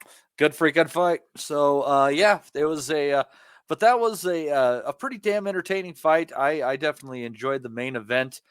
There was a split decision win for Gary Coley over Reese Mold underneath that one. Andy, did you catch it? That was the only fight I seen on the zone card, and it was a Taylor Cameron fight. Steve, fair decision? You know what? I don't know. So I can't really comment because I was at this time. I can't remember what I was doing. I think maybe the youngsters wouldn't go to bed or something, but I wasn't watching it completely. But I was keeping up to date with people texting back and forward. A lot of love for Reese Mold and for what he was doing. So I can understand why a lot of people were pissed off at that. But Cully, I don't know, man. I think it's going to be difficult for him, isn't it? Unless he's going to end up at light heavyweight. So I think eventually he's absolutely huge, but the chin's up in the air. I thought he tried to change his style as best as he did, and he was functional just to get through the fight, just to get the win. I thought it was quite a weak support fight. Eddie, I don't know, he hasn't got the names or he's not able to put them on, but it was a good fight for both guys at this stage of their career. But Cully, he's just an accident waiting to happen. I know he got past mold, but this is quite a low level compared to what they're saying about him. It could be that he's got this out of his system. He's got the loss to the Mexican out of his system and he will improve. But I just think the first decent person who puts it on him, bit of a dig, catches him every time he got caught, the legs, as they would for a guy getting down in weight, what he does, they just seem to wobble a little bit. I just don't see a great future for poor old Gary Cully. And I've seen him from when he was fighting as an amateur back in the day, so sort of have admiration for him, but I just don't think there's anything there, man. Really, to be honest with you. But on the flip side, I'll seamlessly transition myself, Matty, if you don't mind, into Paddy Donovan, the polar opposite man. Steve. Yeah. People transition all the time these days. You go on and do it. So we'll maybe get a super chat for Wellington transitioning on a Sunday night. But Paddy Donovan looks the goods, man. His brother Edward's good as well, but I just think he looks brilliant. He looks the part. He fights the part. I've seen him up close and personal fighting a couple of times, and his judgment of distance, watching him at ringside, the way he moves his feet, the way he steps back out of range, I think he's the complete package. I know they all talk a lot of shit and they all say, oh, so-and-so's brilliant. This guy's going all the way. I agree with Andy Lee and Eddie on this one. Danny Ball's no mug. He's a guy who's done things the hard way, lost a lot of weight back in the day, got himself to a certain level, but he just wasn't able to mix with Donovan. And it went on for as long as Donovan wanted it to, I think. And he looks the business, man. He puts his shots together lovely. He's really skilled. I thought the end was just a smidge quick. Okay. I thought that Ball could have definitely got up, and I felt that flurry that Donovan threw in the corner was mostly ineffective, and he very well could have punched himself out. I would have liked to have seen a full count on that, and the fucking corner not throwing the towel. That's what I was just gonna say. The corner threw the towel, and didn't they after the body shot? So I suppose we'll never know. Yeah, I feel like he might have punched himself out there a little bit, Steve, and that was he might have been saved from a mistake that he made there, and hopefully he learned rather than the easy way rather than the hard way in this case. Mm-hmm. As for the rest of the card, if you want me to just quickly slide through, I can do. Yeah, what else was on there? Vizioli started off on the YouTube portion, banged out Lee Anthony Sibley. Lovely left hand, looks good. It's only his debut, we don't know. The heavyweight fight was really sloppy shit, man. Thomas Carty, heard a lot about him. He's a bit of a banter king, a Sean, big sexy Turner type. Done a lot of sparring with Dillian White. There's going to be a lot of pressure on these guys fighting in front of their home crowd. Him against Dan Garber, 8th round stoppage. Garber just ran out of gas. It wasn't great, that one. Jamie Morrissey against Emmett Brennan. Brennan was an Olympian, had a lot of problems with the drink, which is well documented. He'll tell you that himself, and he sort of turned his life around, gone sober. I see a lot of him on LinkedIn, actually. Does a lot in inner city Dublin, working with the youngsters and that. He's an all-round good guy, and he's 2-0 now after stopping Morrissey for the BUI Celtic heavyweight title, so power to him. Zelfa Barrett, didn't watch that fight, watched the first few rounds and gave up. John Cooney, I was saying he fought Liam Gaynor, not to be confused with Gloria Gaynor. Liam Gaynor's a decent Dublin fighter on the domestic scene. John Cooney, I saw him fight in Belfast in October, and he was quite boring and defensive. And then, of course, it became clear now why, because he was preserving himself for this big night, didn't want to get cut, didn't want to get injured, came out, blasted Gaynor. That one could have been allowed to continue, maybe, I don't know, but Cooney got the win, looks good. And Sky Nicholson, Hands of Stone, a.k.a. Alexis Arguello, female version, banging out Lucy Wildheart with a flurry in the 9th round, I think it was. WBC interim featherweight title. My pal David Irving jumping in and saving Wildheart from a beating as the shots flew in there, Matty. Yeah, just kind of bust her nose there. I think the corner might have threw in the towel, didn't they, on that one? Well, possibly, I don't know. But as for Sky, you know better than me, Matty, but I think she looks talented and she looks the part, but she's she can't punch, man, and she doesn't excite me, to be honest with you. Well, as a boxer, she's holding the interim for one of the belts that Amanda Serrano has at featherweight, so I think they might be setting that up. Maybe it's for Amanda Serrano's Puerto Rican homecoming that they're planning for next year. We'll see how that goes. Honestly, I would seriously go to see Amanda Serrano and Sky Nicholson fight in Puerto Rico. Looking for a reason to go to Puerto Rico. There you go. But I would definitely see Serrano winning that one, especially in Puerto Rico. I don't know if they can get it for the 12-3s, especially because I think Sky is the WBC interim, and the WBC were the ones that balked at doing sanctioning the 12-3s in Serrano's last fight. So it'd probably be at 10-2s, unfortunately. But I could see that fight definitely happening. Rob, glad to see you're here. Rob Kelly joined us on the call. I thought that he was out engaging in protest or something right now. Glad to see you're here, Rob. Cough. We have officially wrapped up. Both cards. That's probably me paying attention to the news, Rob. Always have a quip. We've just wrapped up both cards of the major cards. So anything you saw over the weekend, please, Rob, get into it as broadly or as narrowly as you want to. All right. Fair enough. Thanks for that guidance. Obviously saw the Katie Taylor fight, the DAZN card. Thought Donovan looked really good. Good punch selection. He's looked good for a while. I've obviously been following him because Andy's been training him, so I've been looking at like all his earlier fights, but last night was his first kind of step up. And he looks like he's capable. I don't want to jump the gun when it comes to Irish fighters and start predicting what could be, but I think he's definitely capable of being in the mix down the line if he continues like that. It seems to be getting better each out. Brilliant punch to do the job, so enjoyed that. Gary Cully fight absolutely stunk. Didn't enjoy that at all. He was exciting when he was kind of knocking people out, and he was showing his attributes going forward and that, like big guy, southpaw. He looked really good when he was stopping guys, but then when he got clipped, obviously fucking that went out the window, and I think he looked tentative last night. I didn't think he that showed left great. hand is glued to his chin. It's fucking glued. Yeah, like he thought, and he's not. He's too pawy with the jab for a guy his size. Like he's fucking, it's too kind of. He's using the jab like a much shorter fighter. Like he should be stepping on that jab from a guy with his distance. Stop fellas coming in, like using it like a ramrod. Like, but he's just pawing with it. He's kind of leaning on the front foot, feinting on the front foot. He kind of has a style that doesn't suit his body, if that makes sense. And his footwork, I thought, going side to side, he looked like one of those. This is going to sound like an asshole saying this shit, but it's just like an observation. Like he looked like, when you're doing a boxing drill and fellas are going around the cones and they're kind of moving their feet side to side. That's what he looked like when he was trying to be evasive. And someone that can cut the ring is not going to have too much trouble fighting him, I don't think. And even with the fucking hand glued to his chin, he still shipped a lot of shots last night. So look, I think obviously there's pressure on him. He gets knocked out on the undercard of the last Katie Taylor fight. If he loses last night, career's over. But it was a thin decision, wasn't it? Like it was who you like, really. Like I don't know if it was a great performance from him, but I don't know what his level is anyway. So, but that was all forgiven with the quality of the main event. Listen, for the sake of week in a row, don't ever listen to what the fuck I'm saying on Boxing Asylum and then try and base a prediction on it or a judgment, because I don't know what the fuck I'm talking about. I thought she was going to get beaten worse than she got it in the first fight, but what a performance! I mean, she didn't let Cameron back her to the ropes. She was slipping. She was countering the jab. She was arm locking. She was headbutting. She was using all her experience. She was having the last word. And I thought, controversial knockdown call aside, I still think I thought she'd done enough to win the fight. Maybe a lot of people had 6-4, maybe 9-3.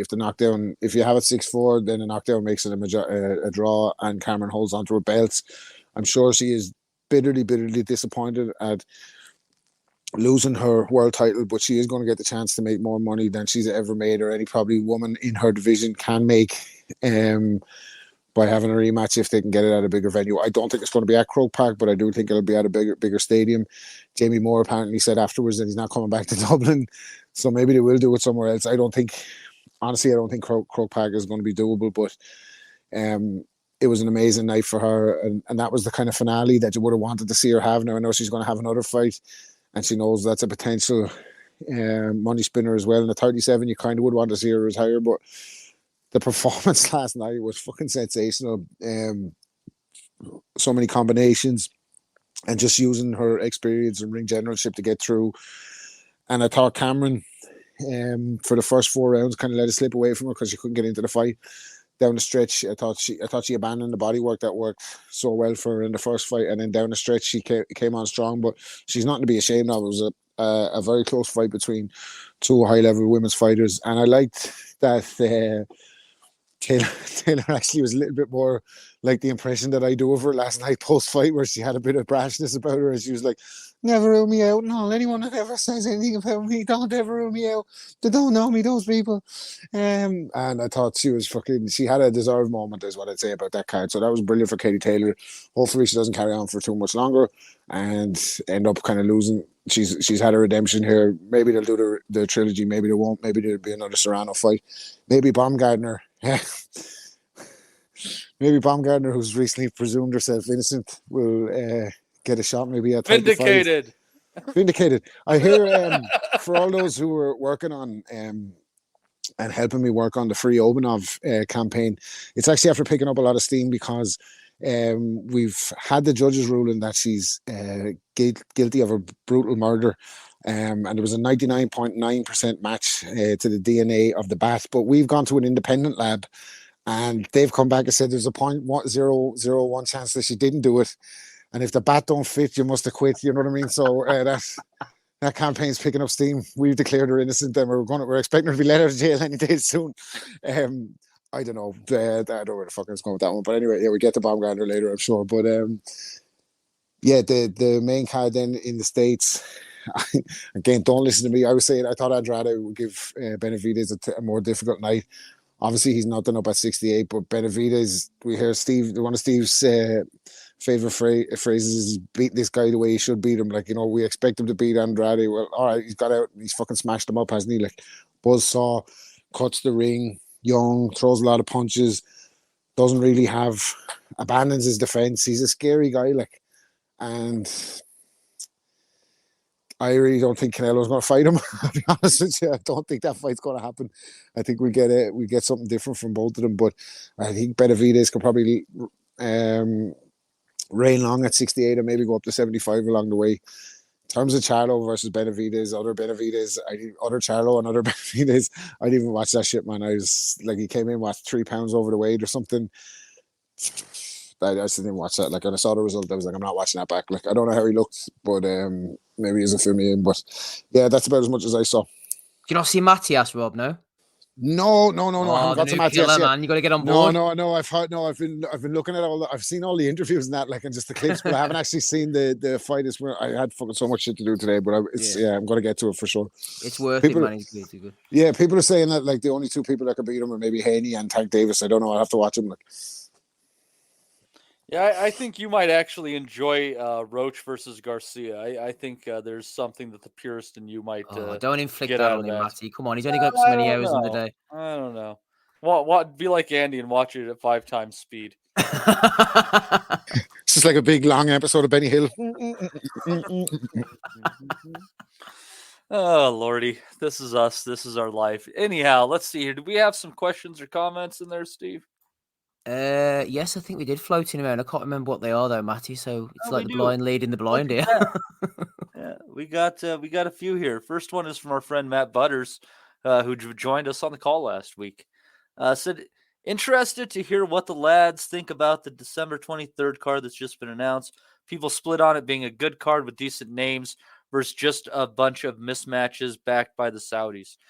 Andy, what are your thoughts on the card? And also, real quick, I do want to say to our good friend Beat Bob Boot, we will certainly get to your discussion about the Usyk and Fury press conference and all that too. Freeze him out, Matty. No, we will take care of you, buddy. Last week was insane. Well, let's be fair. It's good on paper.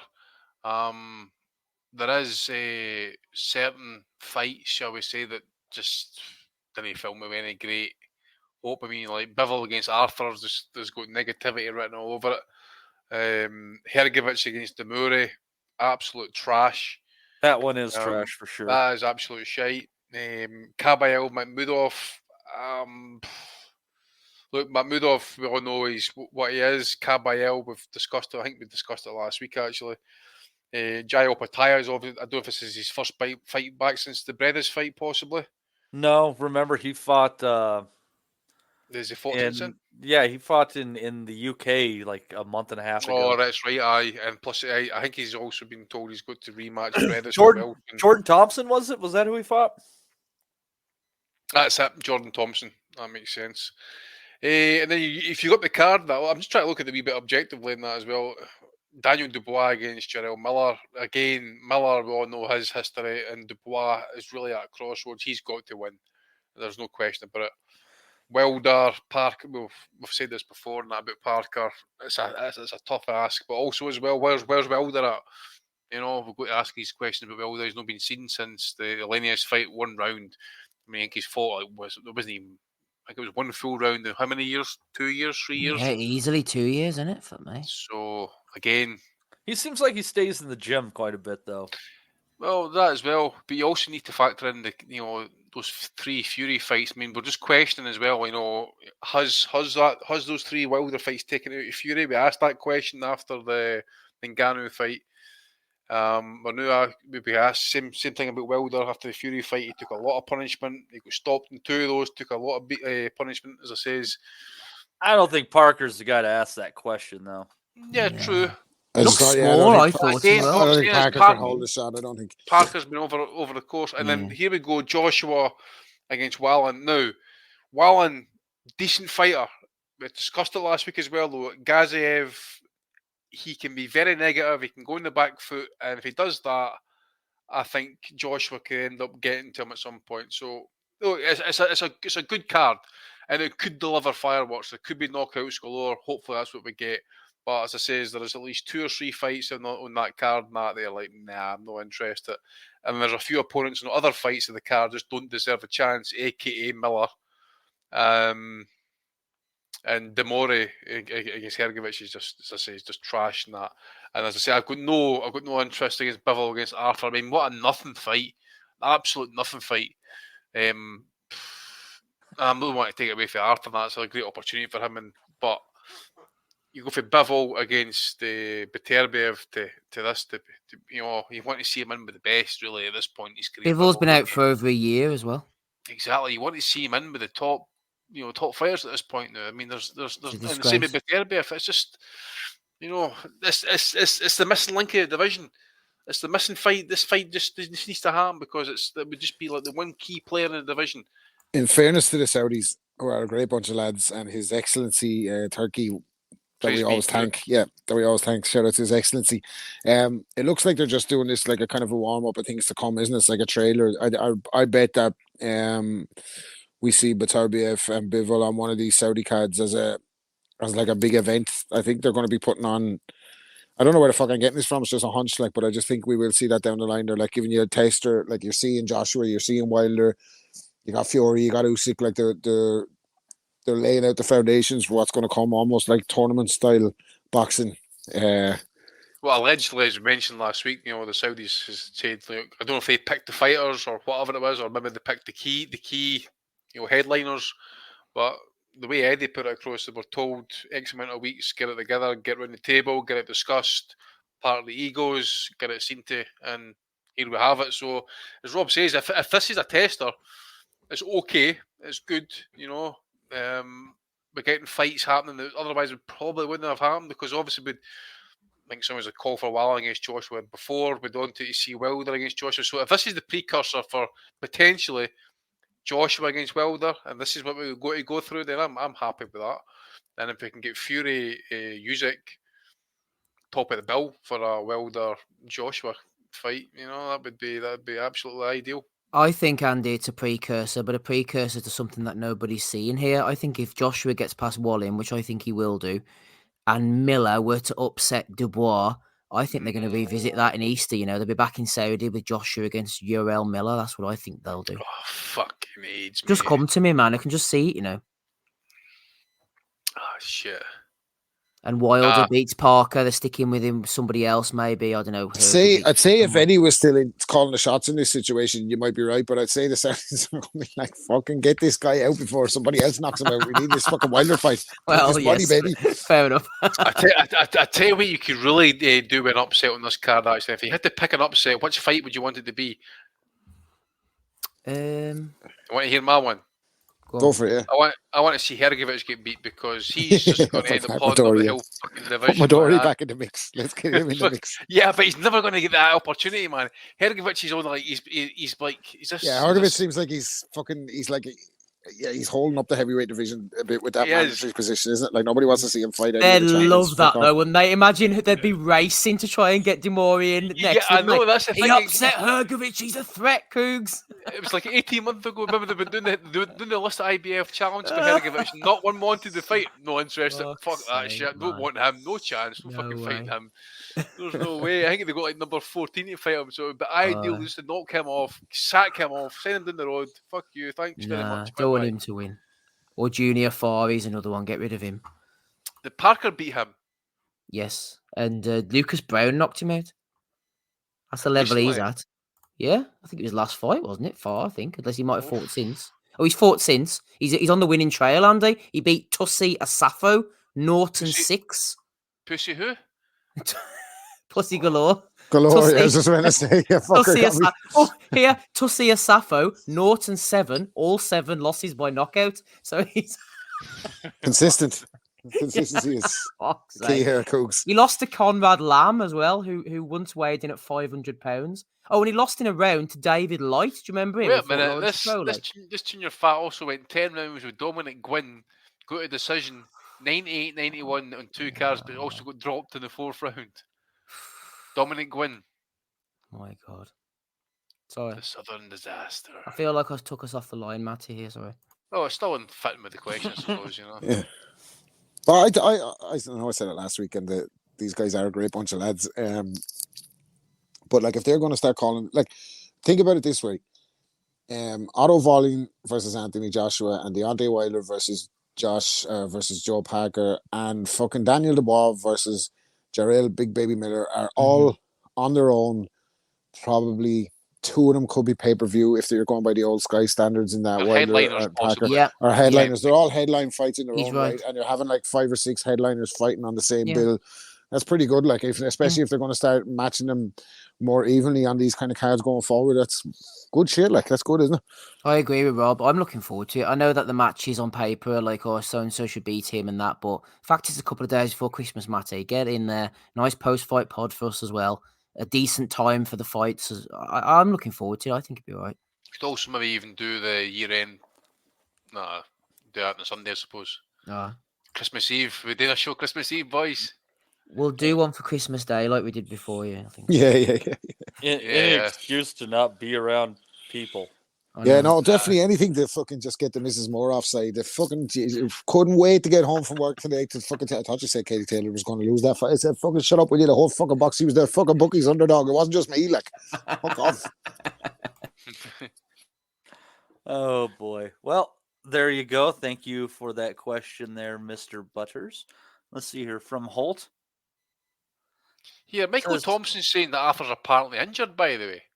The who is? London Arthur. Oh. He's had hand problems though in the past, hasn't he? Right. That's probably the What's best happening, thing. Michael? Let us know in the chat then, mate. What's happening? I'm sure he said that. Arthur is injured as well, so That's probably the best thing that could happen to him. Holt asks, boxing seems to be in the gutters at this moment. Nobody fighting each other for their ABC belts.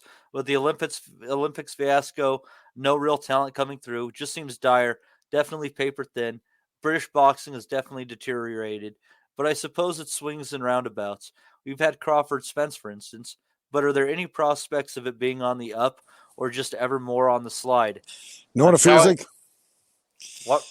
It feels like when we had that like kind of 2-month window where we had Ryan Garcia versus Tank, and we had Crawford versus Spence, and we had Loma versus Haney. It was like when they lifted the lockdown for like 6 weeks and then put you back in lockdown when you just thought shit was going to get better, and you're like, shit, I'm back out about. And you're like, sorry lads, fucking what you call it, a variant. You better get back in the fucking house. This is what it feels like. I think that, as I've said in previous episodes, I think that the promoters are going to be forced to work together, and 2024 is going to be a banner year. Steve, what are you thinking? Yeah, I agree. I'm trying to be glass half full kind of guy now, and I think 2023 has been good, man. We've had loads of big fights, and ordinarily I do think they eventually do get made. Sometimes they're past their sell-by date, but Yeah, the boxing is dead, but it always manages to survive. Although there are a few little things which do make you sort of say, "Off at me," sort of different promoters getting involved, Showtime's deal ending, and you do you worry about these things, but it always finds a way to slip through. And as long as two young fellas want to have a fight, or two young ladies these days want to have a scrap, someone will be there to televise it. So yeah, boxing Don't will. misgender them, Steve. Yeah, no, sorry, I didn't mean to do that. Yeah, Andy, what are you thinking? Can you, of all people, find some light at the end of the tunnel? I was saying to Steve that today, actually, there is Rob's right. We have had these kind of like meaningful fights, but you look at the landscape, actually, there's not much coming through, though. I did spot one coming up in a couple of weeks' time, maybe went under the radar a little bit. I was saying to Steve, that Albert Batagazev against Laszlo Alvarez for Cuba. Cuba against Russia for it's some IBA box. It's a decent enough fight, but we kind of touched it before in terms of who is going to be the flagship fighter in the coming, say, like the next 5 years. Nothing really kind of popping up through the amateurs so far, at least. I mean, I don't mean to say anything can't kick through. I mean, the next Olympics is next year. We are seeing a lot of kind of we call them pro-ams, basically, like guys like Jalalov, who's kind of like 1 foot in, 1 foot out. Gonzalez against Estrada, they're kind of like talking about a third fight, a fourth fight. We don't really need to see it. Inoue seems to have went off, not so much off the boil, but you know what I mean, in terms of like regularity, having these fights, he's not really fighting as much. He's on Boxing Day, isn't he, against Tapales, I think. Have they confirmed that? Yeah. Fury and Usyk haven't got much time left. Once they two fight, if they have a rematch possibly, then you can see them leaving in the next couple of years. Josh Taylor's, I would say, is ready for the road out possibly. Crawford's looking for a Charlo fight, if that, maybe a Spence rematch if it's possible. I'm just trying to think, what other meaningful fights we've got. I mean, obviously Canelo Benavidez is the next one that we all want to see. We want to see the heavyweight fight. And Beterbiev Bivol. I think that's the three main fights I can think off the top of my head that, as boxing fans, are the most meaningful fights that can happen. But in terms of some big stuff, I mean, Eddie will try and tell us about Eubank. Ben, shite, nobody wants to see that anymore. The mayor they try to flog that to us, and and the mayor. That's the only thing. That's a stonewaller for the casuals, though. That's a stonewall seller for the casuals. Mate, but I think more so after the hype, I think. Yeah, but I think the thing for me is because it's taking so long to get Ben cleared in the UK, they kind of get the fight made, right? And the longer it takes to get made, the longer the reminder is in the public mind as to why this fight hasn't happened, because he's for the drugs test. And I still think if he's not fighting by this time next year, it's clear that he's serving a 2-year ban. And this hasn't come out publicly. And again, Ben isn't a pay-per-view star to take over in the future. Shakur Stevenson really stunk it up. Badly. You know what I'm saying? Loads of us were kind of thinking, okay, this could be the kid. Progress flattered to deceive. He's top big, delivered on nothing.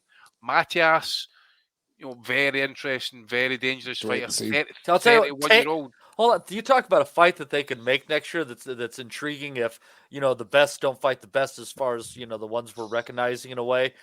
Tank versus Matthias, that's a fucking fight. That's a great fight. But we're going to get Shakur against Richardson Hitchens probably instead.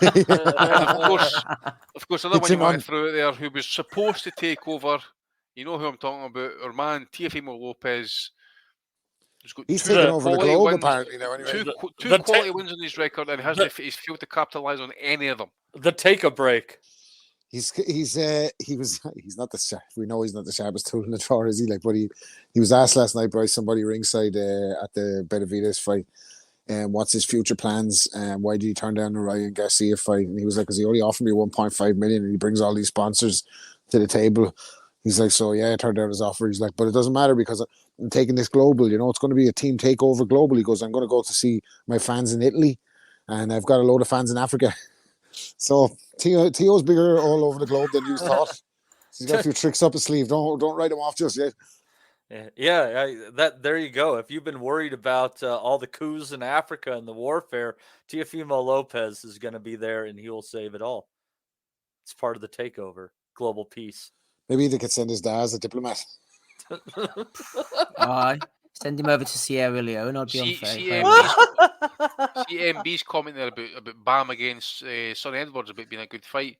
It's an interesting one, by the way. And I think yeah, that's a good fight, I think. But in terms of like how good it will be, it really depends how good Rodriguez is. Really I'll give him credit for that though, Andy, because it's good intentions. Even if it turns out to be a shit fight, I'll say, well, that's okay. It was a well-intentioned made fight. Like a lot of people who would criticize Showtime in the past and say, "Oh, this turned out to be a stinker," but on paper, it was a good fight. So if it's well-intentioned, I'll give him a pass. I'm sure they'll be pleased to hear. That's a good one there, Holt. Some of us more positive than others. Let's see here. Michael Thompson. Not sure if this has come up recently, but who do you think are some fighters that had the longest primes? Maybe Floyd when he was Pretty Boy, or Hopkins when he had all his middleweight defenses. Yeah, I mean, definitely those two. Archie Moore, I guess you'd have to argue, considering the longevity of his career. Trying to think of some other guys that had a Get Archie Moore on DAZN. Hagler. Pacquiao, you got to throw him in there. Pacquiao. Hagler was fighting at a very high level for a while. Yep. Duran, Chavez. You know about prime though. The likes of Hopkins were just sort of fiddling their way through for years. I wouldn't say it was his prime. Well, I would say who like when you're talking about like there's not much deviation from A to a long B. Fair enough. Hagler's a good example.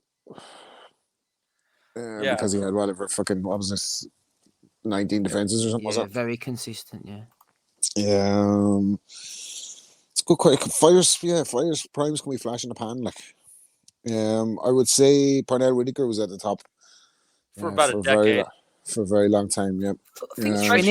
Trinidad from welterweight all the way up through light middleweight. He had a lot of defenses and a lot of good fights, and then obviously got picked off by B-Hop. But during his prime, he had about a decade. He had about a decade, almost a decade. That's the thing.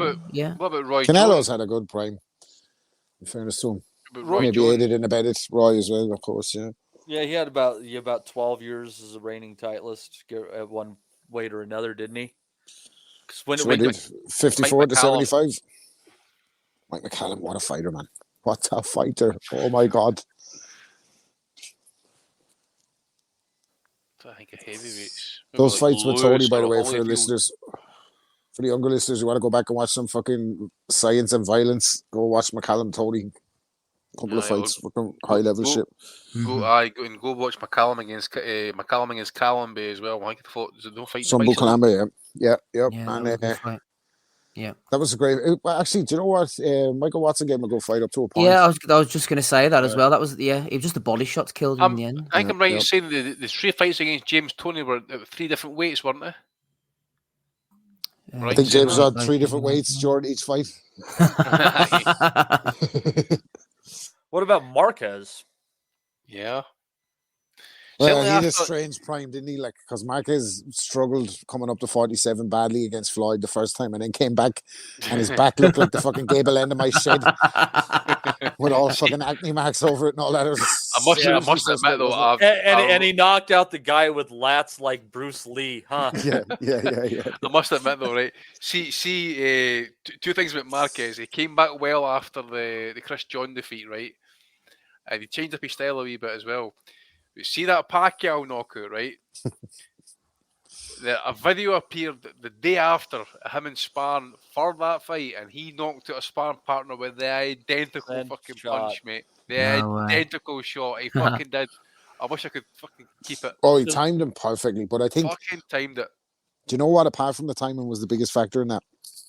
Is that the two of them had taken so much juice that after fucking 4 fights in the ring together, that Marquez's back was so fucking big and Pacquiao's head was so big he couldn't miss it. He had timed that shot loads of times and just missed him in the other fights. Like the HGH target fucking damn. Oh, that was a brutal knockout though. I thought Pacquiao was dead. Thought he was dead when I saw that. See Marquez at 135, man. He was surgical. He was surgical. See that Casimir fight? He sliced this. He's a brilliant fighter. He's a fucking brilliant fighter. Brilliant fighter. I actually have one of my mates got me a signed photo of him and Pacquiao. I have it somewhere. I don't know where the fuck it is, but I have it anyway. Yeah, good question there, Mr. Thompson. There's going to be a blatant fucking one that we've missed there, like, isn't there? Like, there's going to be a really like Joe Lewis. Joe Lewis probably had the best prime, didn't he? Like, think about probably. Aye, most heavyweight defenses. Bum of the month club. Well, yeah, he got screwed by World War II. Klitschko, you could throw Klitschko in there. He had yes, very long prime. That's right. Yeah. Bob Foster, a light heavyweight, who was a champion. He had some amount of defenses. And I'm going to throw in Alexis Arguello. I think when he was a 3-weight world champion, I forget how many defenses he made or how many fights he had at these 3 weights as champion, but he never lost a fight and he never lost a title on the ring. Chavez as well, obviously. Chavez him already. There you go. That was the one you were looking. If we didn't hit him, that was the one you're looking for. All right, got one from Joe Kennedy here. Mike Silver, in the arc of boxing, argues that fighters of today are less skilled, less experienced, and less crafty than the fighters of before, primarily due to lack of ring activity and the dying out of classic boxing trainers and the knowledge they hold. After seeing Tyson Fury labor to a points win over a debutante, would the panel be inclined to agree? Would Jersey Joe Walcott or Archie Moore, etc., have had an issue dealing with Ngannou, or would the difference in skill, craft, and experience be too great? That's a good question there. It's too. I tell you what, it's too difficult a question to answer because the size of the biggest men in the world were a lot smaller than the biggest men in the world today. Like fucking Rocky Marciano's 13 stone, knocking out Jersey Joe Walcott by today's standards. They'd be fucking cruiserweights at best, light heavyweights. Like it's not. You can't compare. Like you have to kind of fucking imagine them as fucking 6'4" versions of themselves. I don't know. Like it's fucking. I think those fighters would be in the argument about against anybody their own weight in history. Like Jersey Joe Walcott and Archie Moore had beautiful styles to watch. Like if you fucking, I sound like an old head now, like or whatever, talking about fucking fighters from back in the day when the footage was bad, but you can tell even from the footage that they were fucking tremendous fighters. Like Ezra Charles, another one, like, but another light guy, like 11 stone 6 or something, fighting for the heavyweight title. So I don't know, I don't know.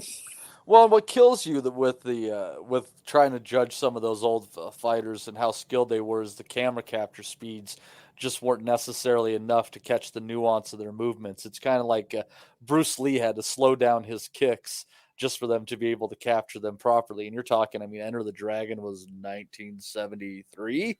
So, I mean, it shows you it's so tough to judge based on video footage. You're straight out of a comic book, Matty. I always feel like as if obviously you don't Did really you get that know. reference to these? I didn't. Shout out to Williams. I didn't. Mr. Hanman. You always feel like the older guys, the Robinsons and that, as if they were better conditioned. We're not saying they necessarily were, but you always think they are. Like, you know, the 15 rounders, hacking down trees, picking up tires, and they were fighting every week, 20 rounds back in the old, you know, that you feel like they were better conditioned. I think it's not hard to see from even the footage available of Robinson that he would have fucking dealt on anyone around his weight when he's like 38, 35, 36 years of age with the footage that you're seeing, like, and even the footage of him like skipping. You ever see the footage of him skipping and shit? Like, and if you give him the benefit of today's juice and nutrition, you would have had to think he would have fucking, and his IQ and stuff, like the way he was fucking, the way he used to set up knockouts, he was light years ahead of his time. Cutting weight, man. Cutting weight, just didn't eat and didn't drink water. Fucking just sat and sweated out, man. It was fucking stupid. Yeah. Sugaroid Robinson. You don't know. You don't know if some of the guys as well were just anomalies or whether it's a product of the time, Andy. But like Salvador Sanchez, man, I mean, he legitimately got stronger as 15-round fights went on. Man, his stamina was just insane. I remember Breadman Edwards. Me and you done a Punches from the Past on that, and Breadman was saying like he's probably the most well-conditioned fighter he's ever seen. Yeah, he was just one of the phenomenal talents, mate. Just one of the, genuine when you say like he just got stronger as the fight went on. His conditioning was absolutely phenomenal. I think also as well he was maybe helped with the fact that where he was born or where he stayed and grew up, and that it was quite high altitude. High altitude, yeah. So it really kind of benefited him as well when he came into sea level. You have to think as well, like the time has an influence on the mentality and the fighters. Like you're going back in times, like Steve said, tough times. Like all the immigrant stories of the fighters in America that came to America, like the Italian fighters, the Jewish fighters, the Irish fighters, like the climate in which they're fighting in and becoming fighters in. Henry Armstrong, these kind of guys, like from Cherokee Indian backgrounds and slave background, like the shit they're having to overcome compared to these fighters. Like you can't imagine. I can't imagine one fighter today, maybe Crawford, to have the same kind of killer instinct as Marvin Hagler, where he wouldn't even fucking talk to the sparring partners. You ever heard those stories? Mm-hmm. Hagler wouldn't talk to sparring partners because he didn't want to get friendly with him, because he always wanted to maintain a fucking killer edge in the ring. Like, that's shit that you're born with, I think, rather than, or you get it from somewhere, like, rather than, I think it's more rare that in today's era, like, it's hard to have that fucking, you don't want to talk to your sparring partner when you're like mates with them on TikTok and that, like, you know, it's fucking, folk have 10 fights and think they're the best in the world, man. Let's have it. Fucking hell, you had like guys like, you know, you mentioned Hagler having to go to court trying to get fucking title fights because he was getting swerved because he was black, a southpaw, and too fucking good for anybody else. Mm-hmm. Well, it's like Matty says as well, Andy, about these Mexicans who come over to beat Eddie's prospects all the time. You know, they're cut from a different cloth, man. They're getting battered in sparring. They're fighting literally to eat a lot of the time. It's a different mentality. Yeah, and they didn't have any of the cushy amateur upbringing like they did in Team GB, where they've got their kind of fancy flats. Now these poor bastards are fucking in sweat boxes, day in, day out, month in, month out, and trying to just get the scraps off the tables, hoping for an opportunity, hoping for a phone call, and then when it comes, they've got to fucking take it. And you know, as they say, this is what we keep saying about these Mexicans. Sometimes you just don't know what you're going to get. Sometimes and you got to respect them at all times, because sometimes they're just a bit more hungrier than you, but you come for your padded lifestyle, you know. Hey, when was the last time a fighter just put on some combat boots and went to the beach? You know what I mean, some of it's a choice, right? Yeah, exactly. And I think going back to Joe's these days question, they put on combat boots, but they take a fucking picture on Instagram with a fucking caption under it, and their head looking down and that, like hashtag combat boots. Forever get to my dreams, drilled mindset or something. You know what I mean? Some bullshit like that. You know, Steve's mentioned Salvador Sanchez. I forget the actual, you know, the amount of defenses again, but was it something, Steve, like 7-8 defenses in the first 18 months as champion? Yeah. I mean, that's unheard of these days. Exactly. I mean, Against top fighters. Aye, against the top fighters and that as well. Yeah.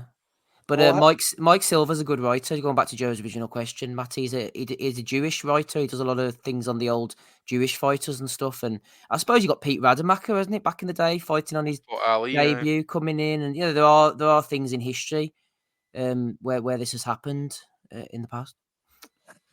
There you go. That was another good question. Thank you very much, Joe Kennedy. Now we can get to. I really wanted to touch on this for Beep Bop Boop. Didn't want to not do him right for super chats, but we did have the announcement for Fury versus Usyk going to be happening in February. Definitely a diminished Tyson Fury after what we saw against Ngannou, and the odds just keep tightening away from being in favor of Tyson Fury and towards even. I don't know, Andy. This is you know, it's the thing is, the one thing that Ngannou has that Usyk doesn't have is size, right? Mm-hmm. He's a big guy, and Fury in the clinch didn't matter to him. So I still hesitate to get away from my initial thoughts on this fight of a good big man beating a good little man. Your thoughts? Yeah, as I say, I think most of us would probably say that Fury would win the fight, but again, it does, you know, it's all adage, you're only as good as your last fight. Both have had their moments of vulnerability. They haven't looked good in the last fight, shall we say. But I think Usyk called it. I think Usyk said it right in that as well. I don't think Fury approaches the fight against Usyk in the manner in what he did against Ngannou. I don't really believe that Fury was in fully top fighting shape. He probably trained. Well, I'm not questioning that, but whether he trained properly is another matter. And that, I mean, the fucking amount of people who had hanging around about him as well during that was quite incredible. Usually seems to go about his business quite quietly. I suspect he'll be ready in that as well. But I still maintain. I just think with Usyk's movement, his legs, I think he does cause Fury a load of issues. Whether he can find the moments to actually tag Fury, pass his long reach, and deal with the clinches, and that is going to be where he's going to have to. Oh, he's strong enough in that. I suspect he'll have his moments where he's going to dig in that as well, but grapple with Fury. And I suspect Fury will try and get dirty in that as well. You know, we saw him throwing the elbows against Ngannou. We saw him kind of get dirty with Cunningham on the inside and that as well when he was struggling a little bit. So, it's a fight at the end of the day, and Usyk's got to be wary of that. And I dare say after Fury's watched the Usyk against the Dubois fight, I would imagine that he's going to try and drop a few, maybe, borderline shots, I would say, to see how much Usyk's wanting to kind of take it round about the body. Andy, just on that, sorry to interrupt you, but I forgot to mention this earlier. You know about the second round of Andrade Benavidez last night? They didn't show a replay, but I went back and watched it again. Andrade got caught with a very similar shot, to what Usyk did against Dubois on the belt line. And he was trying to take, do you remember? He was trying to take a load of shots, and the referee wasn't really buying it, I don't think, but it was very similar, actually. And then the referee kind of then said, "Oh, wait, okay, wait a minute," and that thing. I just think that with this type of fight, I think the referee would buy it, to be fair. But look, it's an interesting one. I don't think I think Fury could win, but I don't think it's clear cut as what some might make it out to be.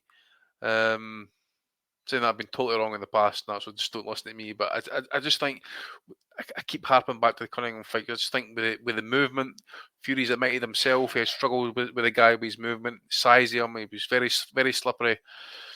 And Usyk has and he can be quite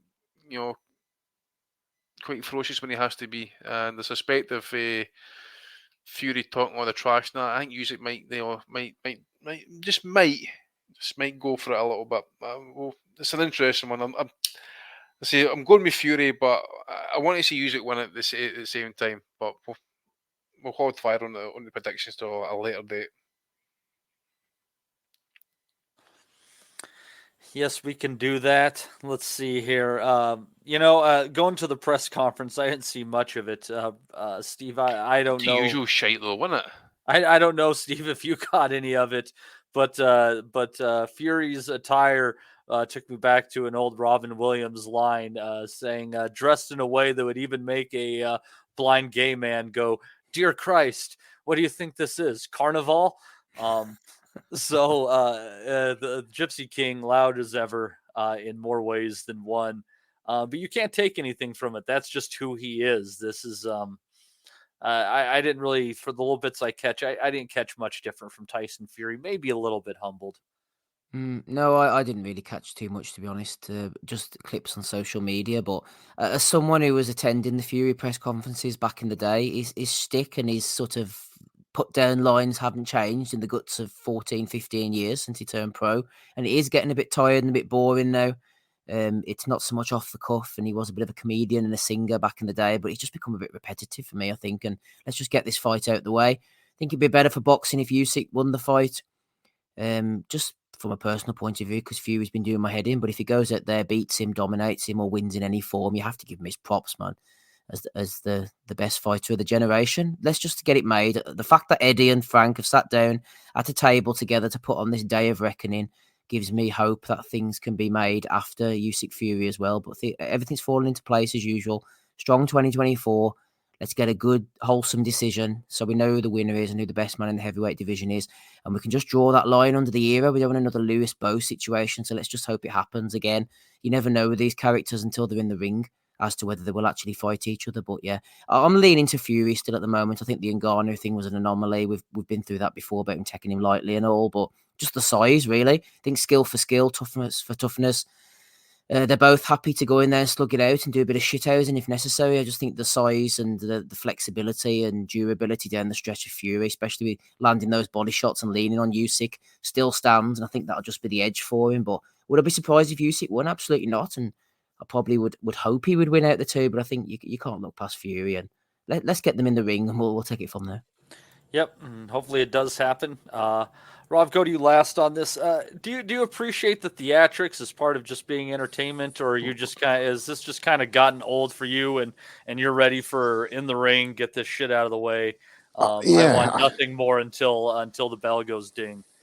I've been a massive fan of Tyson Fury for his whole career. I was one of the few that predicted that he beat Klitschko.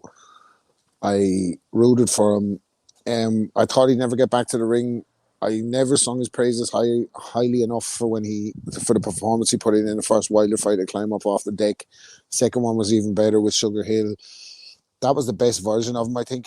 that second night against Wilder. And the best version of Tyson Fury beats the best version of Alexander Usyk at heavyweight for me. But I don't know if you're going to get the best version of Tyson Fury. I think the entourage is too big. I think there's too much going on in the background. This Netflix documentary, his books, his fucking charity singles.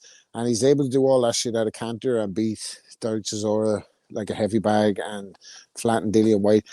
I think he gets too much pelters for the Dillian White fight.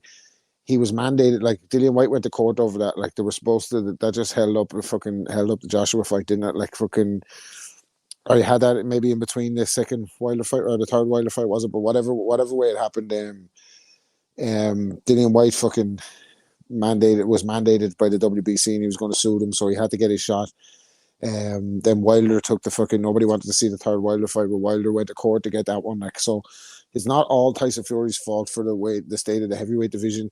However, just to go back to the talking, I'm a fan of that when you're backing it up, but when the fights are not happening, it just becomes tired. Like, and when it's all off the back of like, it seemed like all those conversations that we're having, like you better sign the deadline before 5. We didn't know what the fuck was happening, and meantime, he's on a Netflix documentary, and it's just content for that. Like, you know what I mean? And that's the highest selling show on Netflix. It's going to be renewed, obviously, for a second season. So there's a lot of other factors at stake. So to say all that, to say this, I think Usyk's in a better position mentally.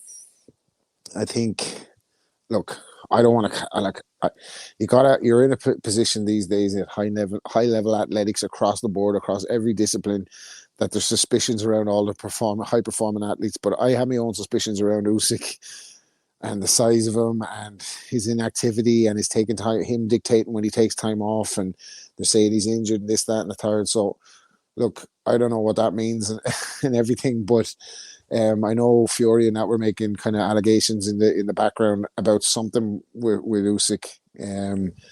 Now, look, obviously none of that's going to come out the fight sign now or whatever. Like, I'm not saying that there's anything amiss. I just have my own kind of thoughts on the situation with Usyk. I think he's a brilliant fighter.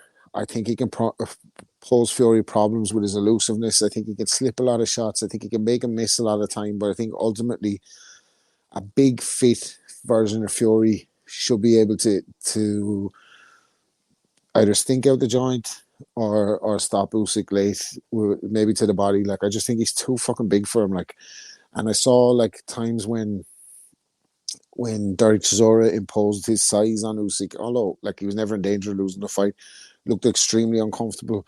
When Joshua was able to put him on the back foot a couple of times, he had him gone and he didn't know how to finish because he's a big ham. I think if Fury got him in a similar position, he might at least drop him or get him out of there. I think Dubois had him hurt. Whether you think it's a low blow or not, I thought it was borderline. Like I thought it was borderline that night. Like, and he was using his experience a little bit. Not saying that would have stopped the fight, but I think it's a different proposition if you're in against Fury. And I just think Fury edges it. I just think Fury's just going to be too much for him. And I've always said that, so I'll stick to it. I can't see, like, what's the method of victory for Usyk? Is he's not knocking him out? Like, so he drops him a couple of times and wins on points. That's feasible, I guess. Can he win 8 rounds out of 12? Yeah, maybe. Like, maybe it's going to be a horrible fight if that happens like that. Like, but Usyk won't care. I think he'll have to use a lot of lateral movement, a lot of tying up. But that's going to take so much out of him. I just can't. I don't know. I just can't see a way that Usyk beats Fury. Like, I'm going to say Fury. Sorry, I'm going the long way, but I'm just going to say Fury. Yeah, Fury late is my hunch. But we'll get more into that as we get along. And hope you catch that there, Mr. Beep Bop Boop, from your super chat last week. Let's see here, and let's get into the cards coming up. There's a small handful of them.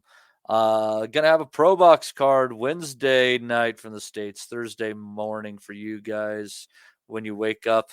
A couple of fights on there that look okay. Let's see here.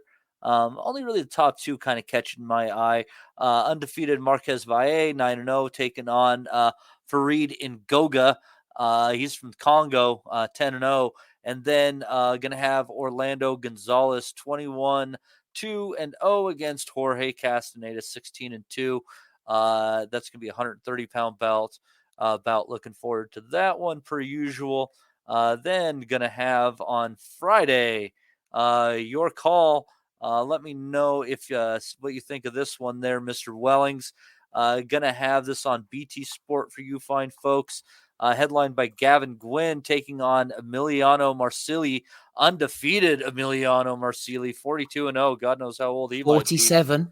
Fuck me. 47. Yeah, I've seen a couple of his Remember he fights, beat by the way. Dave Matthews years Yeah. ago? Fuck, I remember that. It's about 2011, 2010 possibly. Get him his shot, man. When's he going to get his shot at the world Fucking title? hell, man. He's been hanging about like Fraser Grendel looking for his shot. Fucking hell. Most avoided fighter in boxing. Let's see Absolutely. here. Gonna have Brad Strand taking on Joshua John. That one looks all right as well. Decent women's fight looking on here. Raven Chapman 7-0 against Lucy Sedlakova 15-1-1. Also Sam Noakes on there against Carlos Perez. What are your thoughts on this one, Mr. Wellings? Yep, decent card, main event. Marsili, as we said, he's getting on a bit now. This is his big chance, vacant European title. He's won the European title before, never really pushed onto that world scene. Undefeated, though, but I think he's going to be defeated in this one. Gwyn has really improved, been signed by Frank, seen him beat some good names in the past, actually. I think let me see on his record here. Yeah, Craig Woodruff was the last one. He fought James Tennyson at one point, actually. Sean McComb, that was his big breakout win. He lost to Tennyson, got knocked out. And then he beat Sean McComb, body shots all day there. He's a good, solid fighter. Shout out to a friend of the pod, Sonny Davis, who's interviewed him. Actually, it's up on his YouTube channel. I think he'll beat Marsili. As for the rest of them, Sam Noakes. I used to know a fella many years ago who really rated Sam Noakes when he first turned pro. Said he was going to go to the top. He was this, he was that. He's 11-0 now. He's stumbling along. WBC International Silver title, so he might still make it. Sonny Ali. No pressure on him. Moses Atorma's on it as well. And Royston Barney Smith. I love that name. He's a good fighter. He puts his shots together well. Decent as Friday night fair. I think it was supposed to be on Saturday originally, but they moved it because it was clashing. But I don't know whether that was true. But Gwyn's a good fighter. Glad he's got picked up. He should beat Marsili. Yeah, he's fought a handful of fighters. You just kind of know offhand. What a long, bizarre career he has had. Good God. Mm-hmm. Yep. And you just peppered in against all these, nobodies. Like, went from fighting an 0-2 person to having a draw against a 12-0, fighting somebody who was 5-11. Yeah, that's 3 fights in a row there. What a bizarre career. Anyhow, so we got that going on for y'all on Friday night. Let's see here. Also on Friday, I'm not too impressed with the matchmaking on this one. There's a couple that are okay on here. The main event, not too bad here. I know you'll be looking forward to this one and following this young man coming out. Gonna have Jalil Major Hackett taking on Adrian Gutierrez, 12-1-1. And then also going to have Daniel Bailey, 11-1, taking on Malik Warren. And that's probably about the extent of Giovanni Marquez is decent as well on the undercard, actually. He's a good fighter. Yeah, just don't know if that one's necessarily going to be a competitive bout. But those first 2 ones might be kind of interesting to see the steps. So that's going to be on DAZN. Yeah, I'm glad you picked that up. Hackett's going to the top. I think he's going to be class, man. He could be another Wellington bust like... what do you call him, Broner? But I think Hackett looks class from what I've seen of him so far. Gutierrez by knockout, everyone. Gamble responsibly. Oh, dear. So that's going to be Friday night, DAZN. Y'all can catch that if you're bored Saturday waking up. And then Saturday, Andy, in Germany, revenge is a dish best served cold. And that's what Sucru Alte is looking for, getting another crack at got to be 45-year-old Felix Sturm. You going to try to find a way to check out this one? I'll have a look, mate, and I'll let you know. It's never a chance it'll be a pay-per-view. Just to let you know, Sturm's 44 and his opponent is 47, I think he is. Am I saying to you? 39, sorry. 39. So Spring chickens compared to Arslan. Yeah, but just to let you know, it was a complete and utter farce. I didn't see the first fight, obviously, but I do follow a few people on Twitter and that who do report on it and did state that it was a disgrace. One of the scorecards, I mean, just to let you know, one of the scorecards was 96-94, well, the other card was 99-91. So all in favour of Sturm as well, actually. So obviously this fight's getting made. There's a wee bit of kind of, not so much, well, when they say there was a lot of fucking dispute about it at the end of the day, but he somehow decided to have a rematch, so fair play to him. So I'm not been watching it, to be fair, mate. I haven't looked through the rest of the list for next Saturday. There's not really much on it, to be fair. I see you Conlan on there against Jordan Gill. We're getting to that. You don't need to jump Right, ahead. okay, well, you can jump ahead down you go, mate. But there's nothing on that. There is 0 on that card. Just want to see here if there's any upcoming German fighters that I've maybe seen before. Nada. So, well, Sturm's promoting this card. So we can who's winning this fight, no problem. Don't worry about that. Damn, could be some fuckery afoot. She's on DAZN in Germany, actually, so there's probably not going to be a link for this one, I don't think. Yeah, you never know. I'll see if I can watch that one, and also a DAZN for me or you. I don't know what's going on. As you said, Andy, Mick Conlan going in against Jordan Gill, Tyrone McKenna going again against Lewis Crocker. Then we have Keoman Aguiarco. Am I saying that right, Steve? Going in Keeman? How? Kevin, he has a Gaelic. When you go, Rob, I'll let you take this one, mate. He has an Irish Gaelic first name and an African second name, so setting you up for a failure there, buddy. And as you know, there's a lot of Africans around about Ireland these days as well, Matty. Setting that guy up to get his ass kicked all throughout life. That's why he's 13-0. Taking on Troy Williams. Black Irish, mate. Black Irish. In a different manner altogether. Taking on Troy Williamson, who recently lost to Josh Kelly. This one is just about even in the books. And also Sean McComb taking on Sam Maxwell. Andy, I don't know a lot about a lot of these fighters, but just looking at it on the records alone, it could be a night of some competitive action. Yeah, I think Sean McComb against Maxwell might be decent. You know, McComb's not really kind of known as a big puncher, but you know, Maxwell's also been on the end of a couple of heavy, not so much defeat. Well, he got beat off Dalton Smith and that, but he has been in a few heavy fights in that as well. So, be interested to see if maybe McComb can get the stoppage. The one thing about the Conlan Gill fight, I maybe want to bring Steve in as well here, but maybe even Rob. But I think this is about as safe as well to take it at this point as well, because Gill's not really known as a puncher. Conlan really needs that kind of like comeback as well if he's really want to push for it again, and that. So it's probably the kind of safe-ish fight as well. That kind of got me all sign over back to Eddie and headline a show back in Belfast. So I think it's a probably safe opponent from. You guys agree? Oh, absolutely. Look, I think my fear for Mick Conlan is I'm a big fan of Mick. Obviously, I think it has to be said he's one of Ireland's best ever amateur fighters. Like won a world gold medal in the amateur championships, and the pro ranks are different, obviously. But he had certainly a path to glory set up for him. He had a top ranked deal. Floated about with a couple of trainers. He was over in America, then he came back here to the UK. He was with Boxercise Booth, who I have me doubts about. Honestly, the Dark Lord, I always have me doubts about him. But anyway, capable fighter. And we talk about margins, like he dropped Lee Wood in the first fight very late in the round, heavily. If he'd have dropped him maybe 10 seconds earlier, he might have stopped him in the first round and he'd be world champion.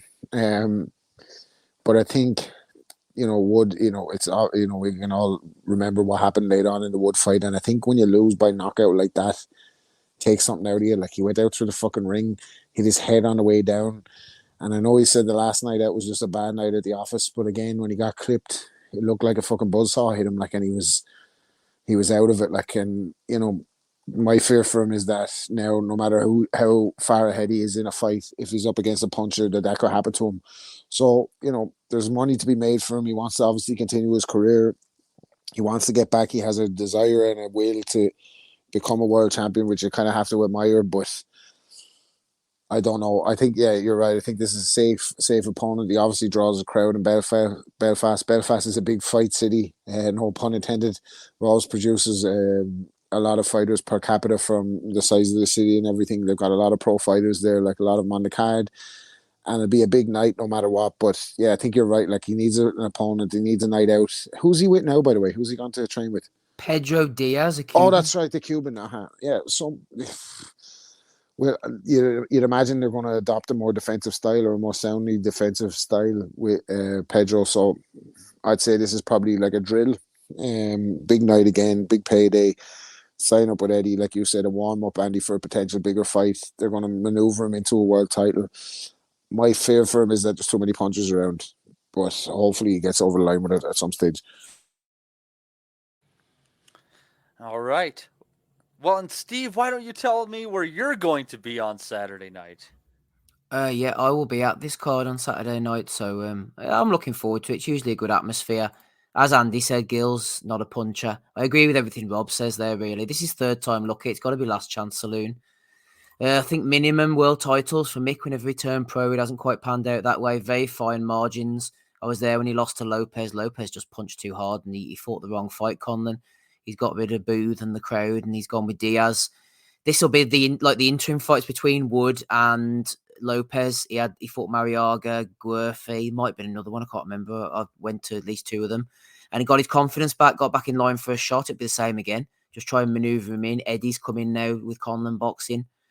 As for the undercard, Ajako Williamson's a good fight. Step up for Ajako. He's quite safety first. He has got skills, but he needs to show it. Williamson's a come forward guy who can be outboxed. So he's going to put it on Ajako. So that should be decent. Macomb, Maxwell, would expect Macomb to win that one. Gerard Hughes, Farrell, little domestic super bantamweight fight should be decent. Fergus Quinn always comes to fight. McKenna Crocker's a good one. Good local scrap. McKenna's a tough guy. Not really a puncher, but he's got a good engine, good work rate, knows how to win at this level. And Crocker was really, he's 17-0 now. He's signed with Billy Nelson, knuckled down.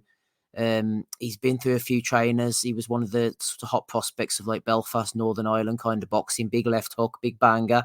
Hasn't panned out for him yet, so this is an important fight for him. If he can beat McKenna on home turf, he'd be well supported in the Odyssey. Then it'd be a big win for him. But if he doesn't manage to land the big shots and he ends up losing a few rounds and he starts chasing, McKenna could get into a good rhythm and give him a lot of trouble there. So there's good domestic fare, really, Matty, that maybe other people wouldn't be that interested in. But Conlan has to win in the main event, man. There's just no excuses whatsoever. It can't be close. He has to do the business, and I think he will. I just don't like 130 pounds for him. I didn't like 126 pounds for him.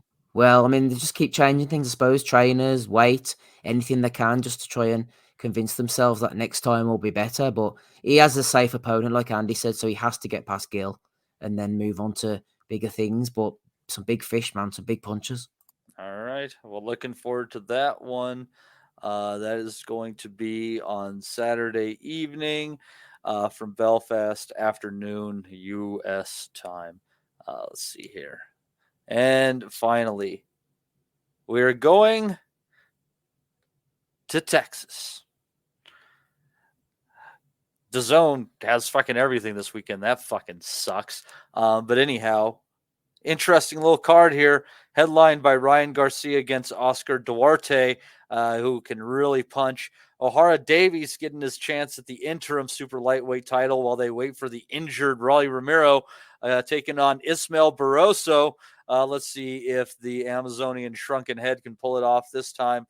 And then the card just kind of gets a little from there. Shane Mosley Jr. taking on Joshua Conley, 17-5-1. Floyd Schofield taking on Ricardo Lopez Torres, 17-7-3. And then, just like I said, just kind of goes a little bit downhill there. But Andy, the top two fights on that card, decent enough fare, and I do expect them to be reasonably entertaining fights. What about the Garcia against Duarte fight? What weight is that at? It says 135 here. Let's see. Schofield's coming to the ring with Gordon to go for Eddie. Coming to the ring with a tag on his leg. I think it's lightweight, that one. Really? Because I just obviously he was crying about the weight after the Garcia fight, because that fight was at 135 as well, wasn't it? Yeah. Duarte is a lightweight, I think, isn't he? He's fought most of his career at lightweight, so I don't know. Yeah. Maybe a catchphrase or something. Duarte being like, obviously he is a bigger hitter at 135, but I noticed there's no weight actually listed on BoxRec for it. I just wonder as well if it's up at 140. Never seen Duarte up that high. Is it advantage Garcia really, because he is quite long. He is quite tall enough for the weight. It'd be too fast for Duarte. Duarte's slow, I think. Sorry, yeah. Duarte has a half-inch height advantage. He crouches down there, doesn't he, Matty? He leans forward into like a hunch. He does, yeah. He looks to kind of crank those hooks over the top when you miss. Garcia would be too fast for him, I think. Yeah, I think so as well. But I just don't know. You just don't know with Garcia in terms of confidence and that as well. Is he going to be safety first? Is he worrying about the power of Duarte? Don't know. You know, it's just maybe might just take one punch in that as well. He kind of like really change his mindset and might just decide to run for the rest of the fight and just try and box and move. But it's a difficult one actually because obviously he is coming off a loss. It was a pretty heavy loss in that as well. So yeah, I expect him to win still. How he goes about it though is another matter, to be fair. But I still suspect, in terms of the weight, I think it will be up at a higher weight. I don't think it will be at 135, unless somebody else can come up with some info about that one. I'm just searching for it just now, actually, as well. They're from a fighting family, the Duartes. There's seven of them altogether, and I think Dillian White is going to sign them to his promotional company. It's going to be Dillian White and the Seven Duartes. Bit of a setup there, but I like it. I wonder where he was going with that one. It says here on box. What the fuck is wrong with me? It says here on Box Rec lightweight for me, Andy. So, yeah, Duarte's a bit like a Poundland Williams Zapata, isn't he? He'll motor forward, but he can't cut the ring off very well. That's at 140, boys. Brilliant. It's at 140, Matty. All right. There you That's the fucking worst insult you could probably get. Like, imagine giving that insult to a fighter. You're a Poundland Williams Zapata. You'd be like, what?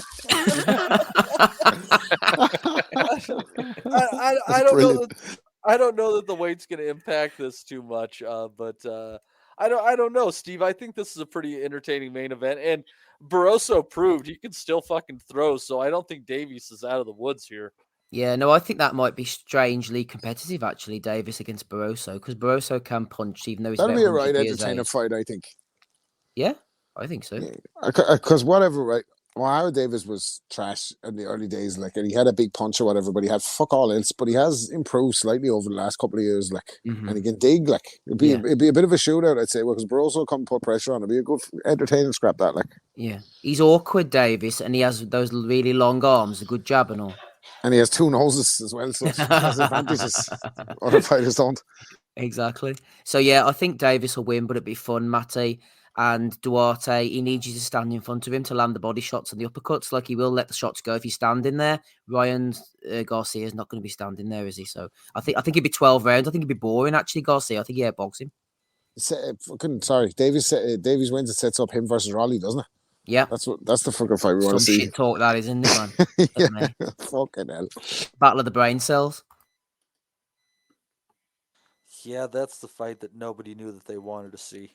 Anyhow, I do think this the top two fights on this card will be entertaining. The rest of it, I reckon I could kind of take it or leave it. You never know. There might be something in there. Something usually sneaks up on us.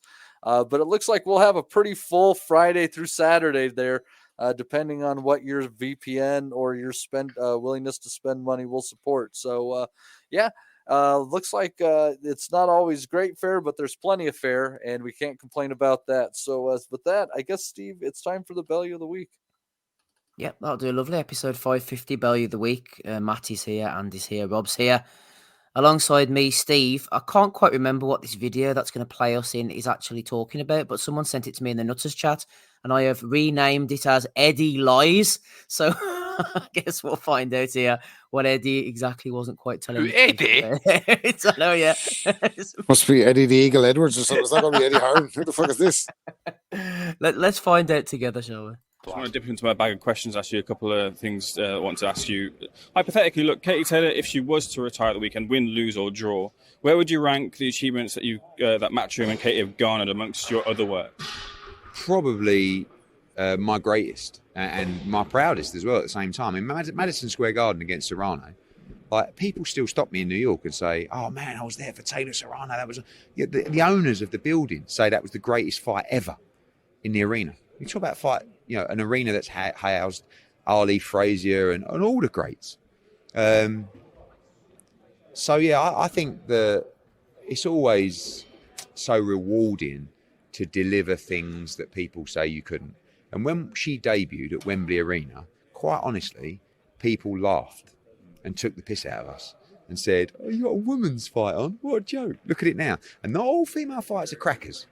But look at where it's come to, and look at what she's done. Her third successive 7-figure sellout. And she's a huge star. She's, you could count the people that can create the kind of interest she can in a fight on one hand in world boxing. So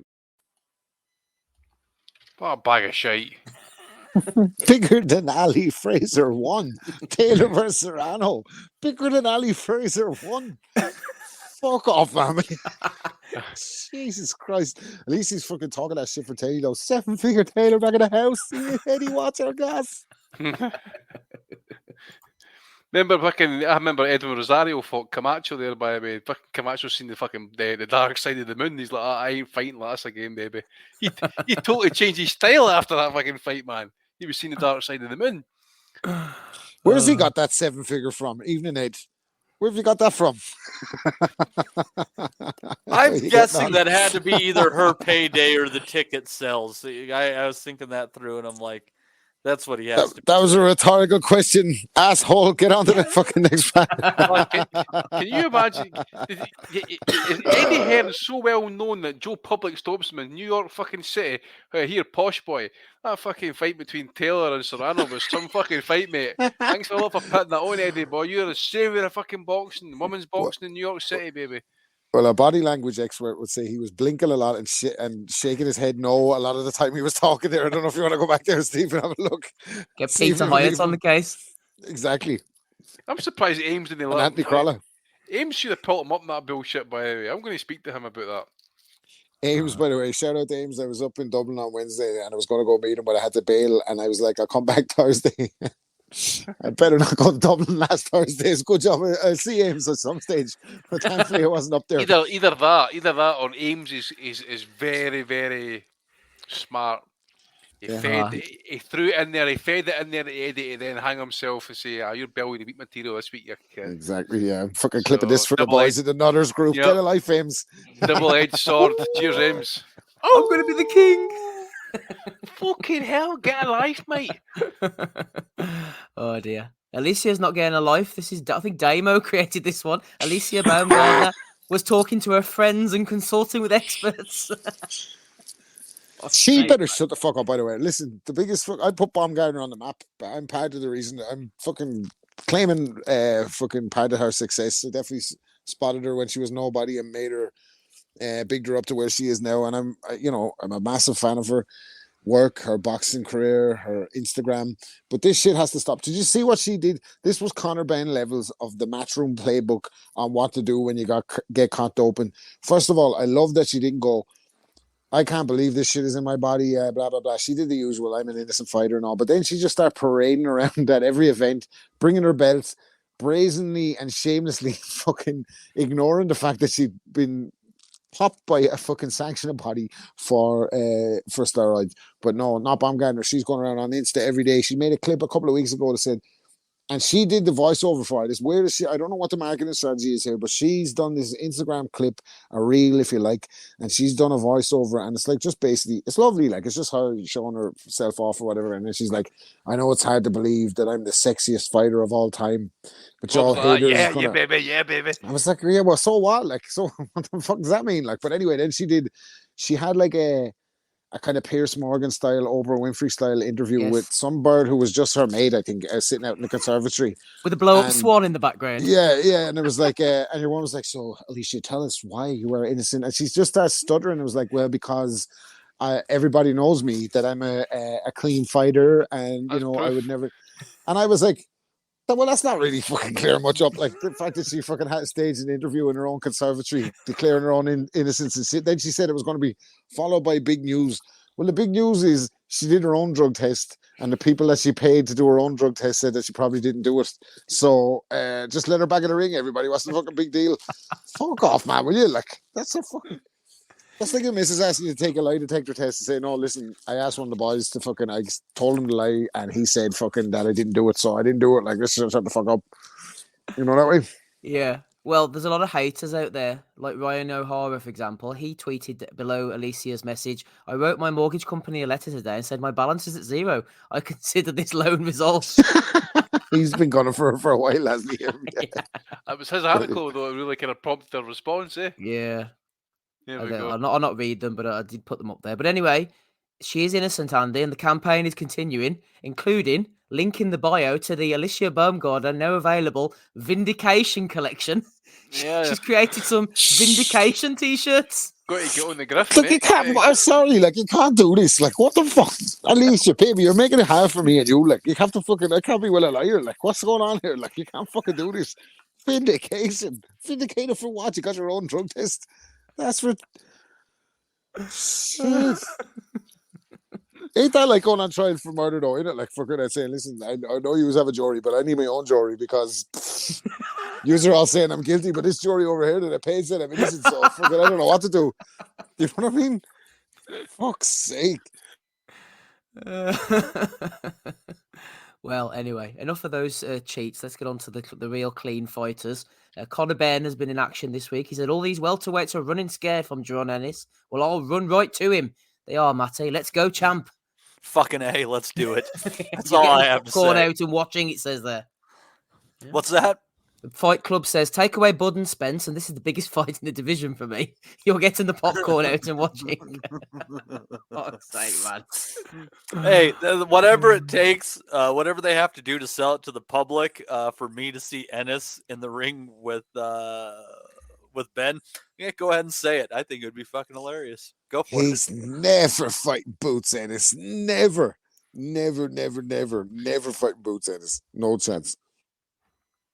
Well, I don't mind seeing it myself, to be honest. But yes, I don't think it's going to happen. Moving on. Adi Oladipo said, boxing wish list for 2024. You can only pick 3 fights. I'll start. Bivol versus Beterbiev. Tank versus Shakura. AJ versus Wilder. Okay, fair enough. Adam Booth wasn't happy, though. Boxing Booth. He jumped in and said, DAZN or not DAZN? Out of respect, let's not jump the hypothetical gun here, especially when one of our leading fighters, Callum Smith, is involved. Fuck's sake, man. The dream fight that everybody was fucking waiting for is actually happening January 13th, and we didn't know about it. Beterbiev Smith, there you go. You're not allowed to project fights, Rob, okay? Have a bit of respect for Callum Smith in January, please. Yeah, best of luck to him. We wish him well. Yeah. He might get sparked out.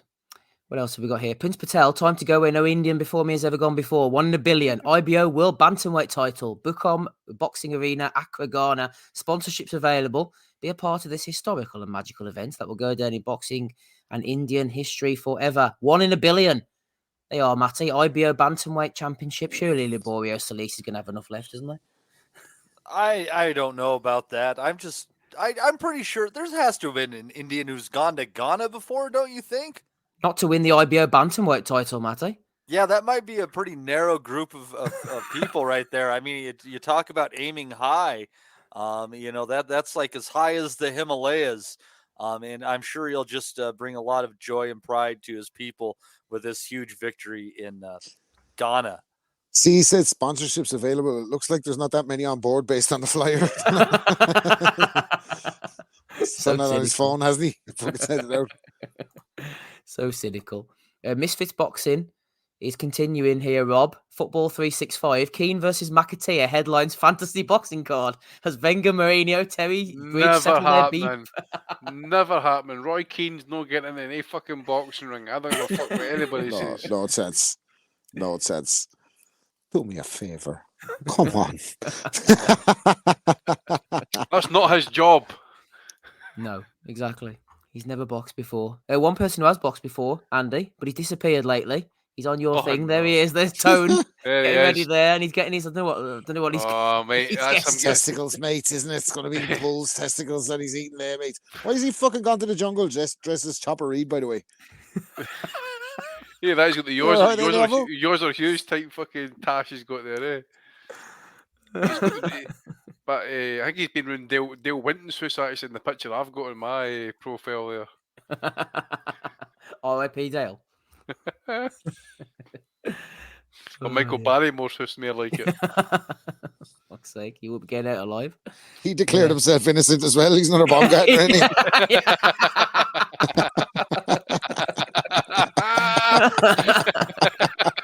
All right, in the back. Check the depths there, boys. Check the depth there. Sink into new depths, I think, Andy. Oh man, terrible, going to isn't further, fucking. Oh, I'm going to say it. Oh, we're going to hell. I've got a Let's sunk move there, on. man. We are fucked, man. We are just despicable human beings. Oh dear. Yeah, Porky got nominated. Never mind going to Australia. He's having some geographical issues earlier, apparently. This was sent to me. Kids talk about it, didn't you know? Like, No, it's a real place. It's in northern Finland. You've got like Father Christmas Land there. I watched a film with kids a month ago. Well, some at Madagascar or something. Is that a real place? Yeah, Madagascar's a real Oh, is island. that a real place? Shit, I missed that. Sorry. Oh, it's just a bit of Porky action. I don't know what Porky's up to these days, actually. I haven't heard much from him lately. Hope he's well. Whatever he's doing. Wish him well. Right, what else we got here? I did get sent a video of the guard talking about foreign languages, but the sound's too quiet. And also, whoever sent me the Michelle Phelps clip, there's music in the background, and we'll get copyrighted for that. That's going to be Dom, isn't it? I can't remember who sent it to me, to be honest. Definitely Dom, that one. I got that one as well. Look. She was saying that the best it's Belly of the Week worthy, in fairness. She said, hey, listen, we recreate it, right? We don't need the music in the background. She said, hey, fight fans, y'all don't know that one of the best deodorants is a lemon. You just cut the lemon up and you put it on your underarms. That's what she says. That was the one, yeah. And it works for 2 days, she said. But listen, the underarms, the fucking oaksters. Hands up if you use right guard. You know what I mean? That's fucking. I'm not fucking hanging on a lemon. Right guard. Life gives you lemons. By the way. Life gives you lemons. Make deodorant and squeeze them under your arms. No thanks. Like fuck off her. Try putting them in Fat Dan's fleece.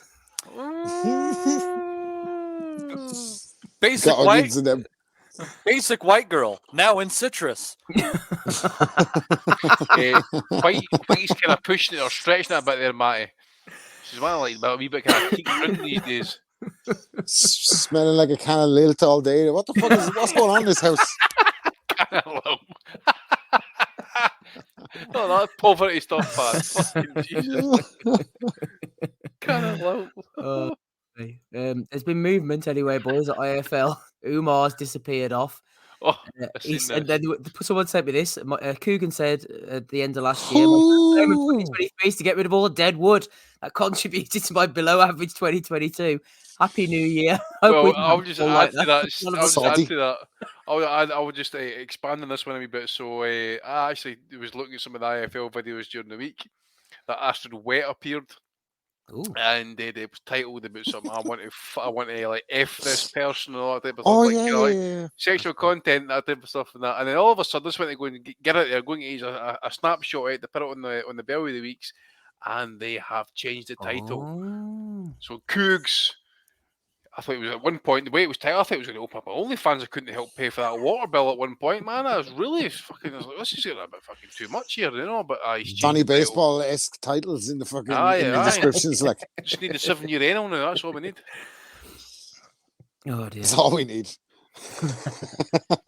Yeah, Rob, this isn't what we need. Roy Jones very interested in potential exhibition clash with Tommy Fury. Come on, man. Come on. You're the greatest fighter of all time. You're the best to ever do it. There's no fucking denying it. Nobody could have beat you 154-75. But do not end your life getting knocked out by Tommy Fury. Even, do you know what? I don't think you get knocked out by Tommy Fury. I think he probably finishes the fight. Tyson couldn't knock him out, could he? Like fucking no. I think he probably edged Tommy Fury in a fucking 6'4". Celebrity. Oh, that's grim thought, man.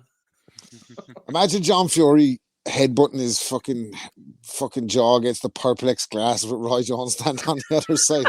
But this version of Roy Jones, like, it's not a fucking sight we want to see, is it? Like, let Roy, will you stop, man? Fucking somebody get Bryn Jonathan Butler on the phone to get him back out to Pensacola, see if we can talk this guy out of this. Like, fuck's sake. Oh boy. Jamal Still think he Charlo beats Tommy Fury though. No. Well, let's hope so. Imagine if he didn't. Jamal Charlo reportedly weighed in even heavier, 166 pounds in his second attempt for his 163-pound catchweight fight versus Jose Benavidez. He was originally over, and he came in even more over, Not as bad as Owen O'Neill a few weeks ago, who came in 10 pounds. But Jamal doesn't give a shit, man. He does what he wants. Jamal is like your missus when she's got a Slimmers World and she's fucking gone up the weight the second week. And she was flying it the first week. She's like, it's fucking, I think it's the fucking instructor. She has something in for me. Yeah, she's, it's not the fucking croissants you're fucking eating in the fucking morning. Like, it's the trainer. Maybe he's just big boned, Andy.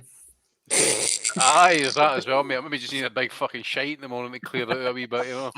I gotta be careful with the fucking Charlos, like, because the guy, honestly, like, he seems very, very fucking, like he said in the build up to all this fight that like he suffered some crazy thoughts, and he was given like insights into some crazy. So I don't want to fucking throw fellas on, because like if something fucking bad happens, then we're going to look like assholes, you know, that way. Like, so hopefully we wish him well. Hopefully he gets better. Like, but that's crazy, man. Imagine you get your second attempt and come in 3.5 pounds heavier.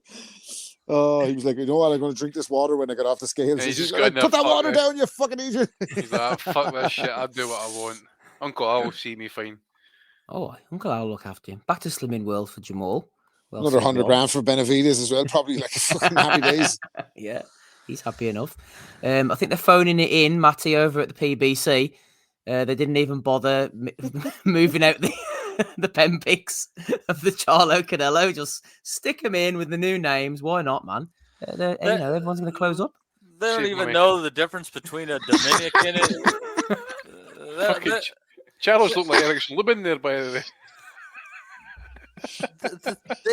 They don't even have the ability to distinguish between a Dominican Garcia and a Mexican American Garcia. They're really struggling over here in mixing up the Hispanic peoples of the world. Cuba's and Uzbekistan, I take it. All Uzbeks look the same. when you're confusing David Benavidez for a redhead, things are fucking getting bad. Like, this fella's getting fired, and this guy's been smoking weed in the fucking break room. Well, I was supposed to do the graphics. He doesn't give a shit anymore. They're all getting the sack, aren't they? So he's going out with a bang. Oh dear. What else have we got here? Yeah, this is a bad one, but we'll put it in anyway. Adam Abramovitz was reacting to boxing scenes. Jake Donovan's article on Samuel Tia, 36-year-old, tragically shot and killed during Thanksgiving holiday weekend. Abramovitz said, a very nice obit on Tia by Jake Donovan. Jake said, thanks, Adam. Really don't like writing these. The least I could do was honour his legacy. Rick Glazer jumped in. Jake, good work. You left out he was well known for poisoning himself way out of fights. R.I.P. Samuel Tia. What a fucking prick. The guy dies by a brutal gunshot on fucking Thanksgiving, and Rick Glazer's like, well, he ducked out of a few fights. I don't see why the fucking everybody's queuing up to fucking pass their condolences onto this fella for Jesus Christ. Talk about not reading the fucking room. What a prick, man. Yeah, if he fought one more time, he would have been able to afford a bulletproof vest. Good call, Jake in the box. That's his next tweet. Fuck me, man. That's bad. But people called him out on it. They were like, Rick, man, what the fuck are you saying that for? And he was like, hey, I'm just telling the truth.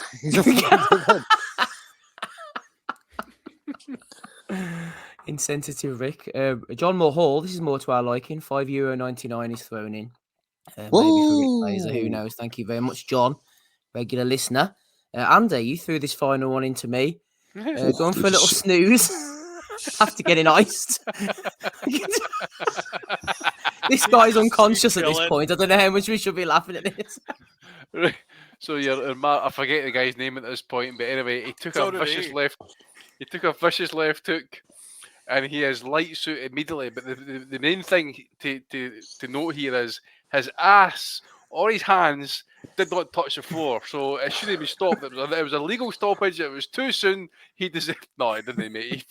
That is how he ended up after taking that left hook. He went to sleep instantly in that position, held up by the ropes. Fucking kid you not. Is that Emil Tate doing a count off camera?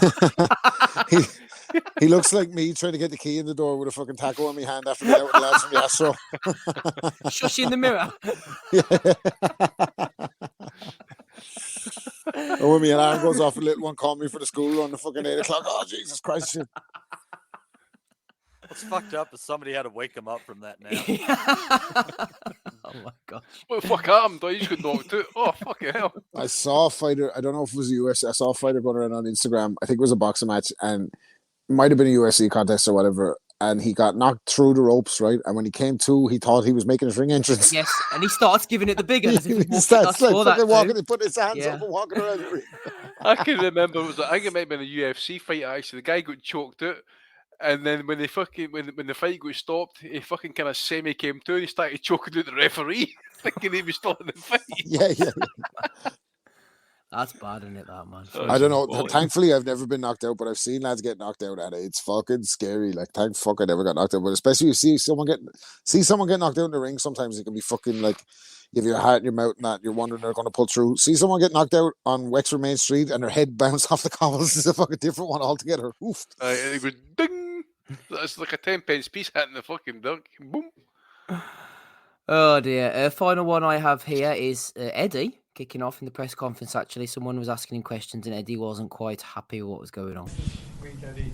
I mean, there has been a lot of talk and criticism of your links with Conor McGregor. No, you had to do it, didn't you? No. I have to tell you this.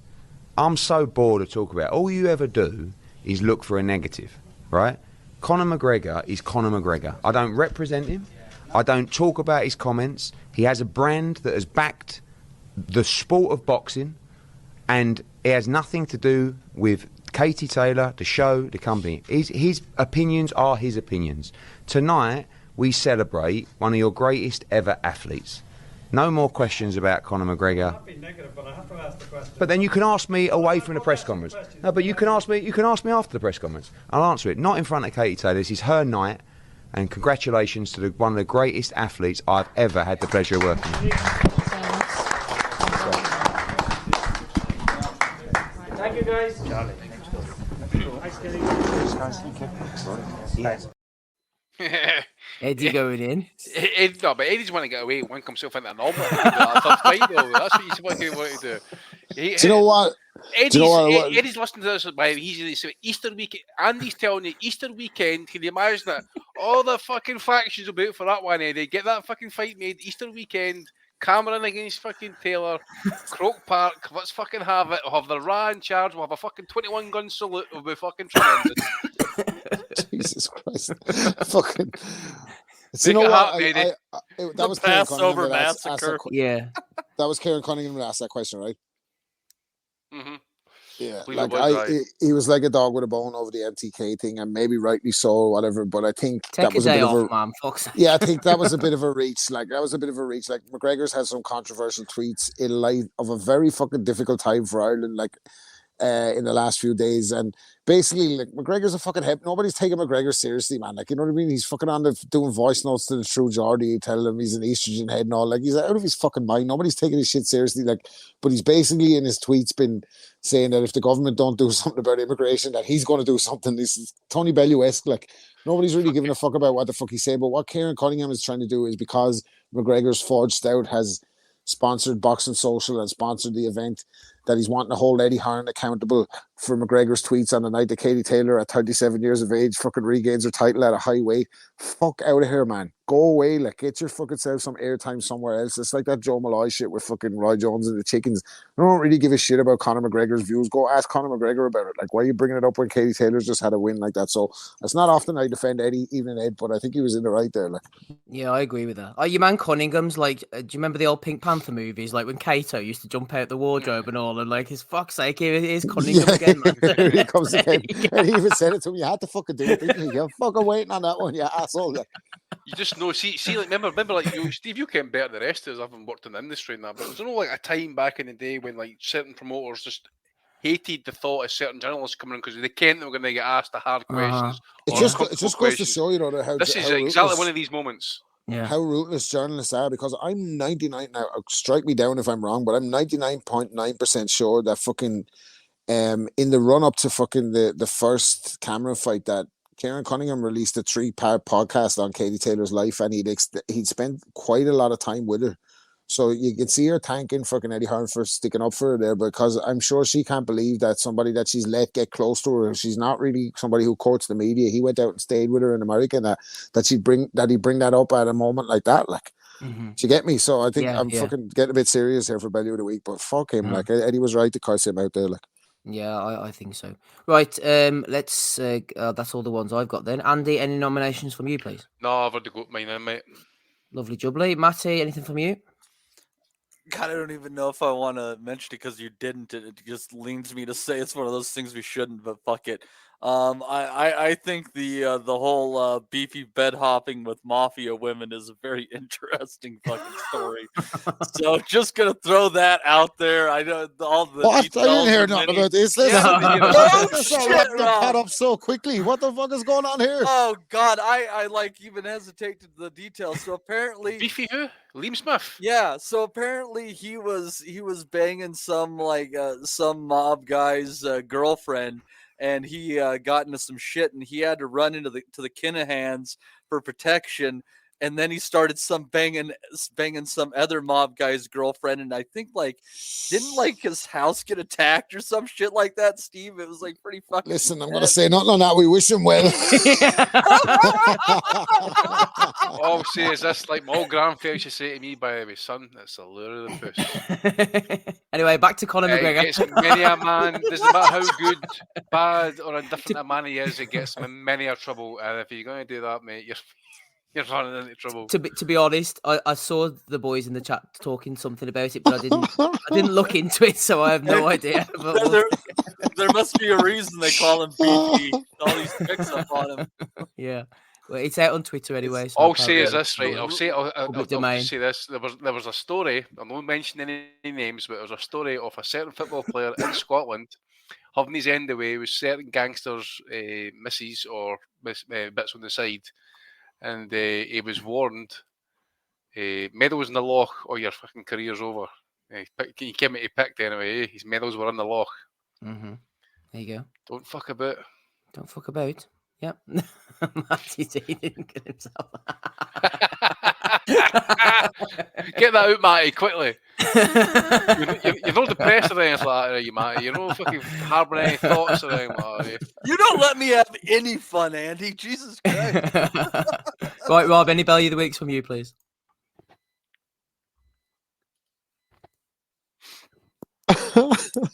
No, man. I'm not going to nominate it. I'm not going to nominate that one. No, Kieran Cunningham could go fuck off for that comment. Like, that was get a life for yourself for that one, Kieran Cunningham. Yeah, we're nominating him. Right, let's go through them there. So we had Kieran on the videos. What else did we have on the videos? We had the guard as well. Like I said, I couldn't play that because it was too quiet. MJP with Lemons, Porky with his geography, Eddie slamming the reporter as well, and Eddie telling Porky's about Madison Square Garden. We had Alicia with Vindication, the Vindication t-shirt collection. We had these guys calling. No, fuck, she's getting it. Fuck that. It's Baumgartner. Fuck that, man. Baumgartner. We had Adam Booth going in. We had Prince Patel. The football fight. We had Bellew in the jungle. He seems to be doing well. Coogan clearing out the dead wood. Roy Jones looking for a fight with Tommy Fury. Charlo coming in heavy. The graphics intern who's just given up the ghost completely over at the PBC. What are they gonna do? Fire me? Exactly, yeah, fuck you. And your man getting iced on the road. Honestly, Steve, you need to download that card, mate. Honestly, it's got 2 fantastic knockouts, 2 containers of KOs of the year. I'd asked you actually if he's watched it, but that one is epic, mate. And the heavyweight one as well.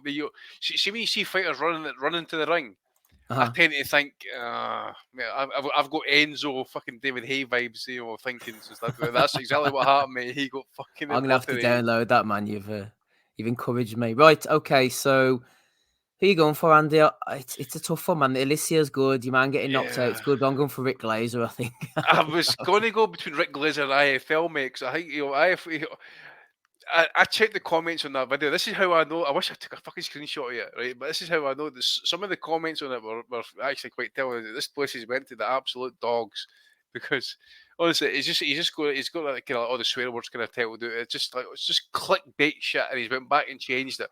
But your man Glazer, man, talk about uncouth. Not a fuck given, eh? Just whacker, man. What a dick. He's got an important role in the sport, and it's telling the fucking truth. We finally found out what his deal is. Right? It's I'll tell you what. That Samuel Taylor fucking priced himself out of fights. What a bitch. On the day he got fucking killed. Not the wisest thing to be passing fucking wisecracks about a fella who just got shot in Philly, by the way. I don't think it's fucking that could come back to haunt him. Did Donovan Donovan respond to that comment? I don't know, to be honest. I need to go and check that, actually. Did he even, I'll see if he even deleted it, actually. No. I'm going for Rick. Are you going for Blast. Aye. Go Rick for as well? Glazer. Aye. 2 for Rick, Matty. What about you? Beefy. Oh. Beefy. Stop bringing that up, will you? Rob, you can't mathematically win now, so fuck it. Rob, who you going for? Yeah, Alicia, baby, come on, like, come off it. You can't presume. Like, you got to go through the process. Go provide the fucking hair follicle to the people that popped you. That's the fucking logical move there, isn't it, Dr. Nick? Dr. Hibbert. Unbelievable. You are a man. But it's okay, baby. We forgive you. I forgive you. Don't worry about it. You have a second chance. No, it's okay. Don't be too hard on yourself. You blew your chance and you know it, but you're a man of great honor for taking your stand, Rob. No, I believe in second chances. You know what I mean? We can all change, baby.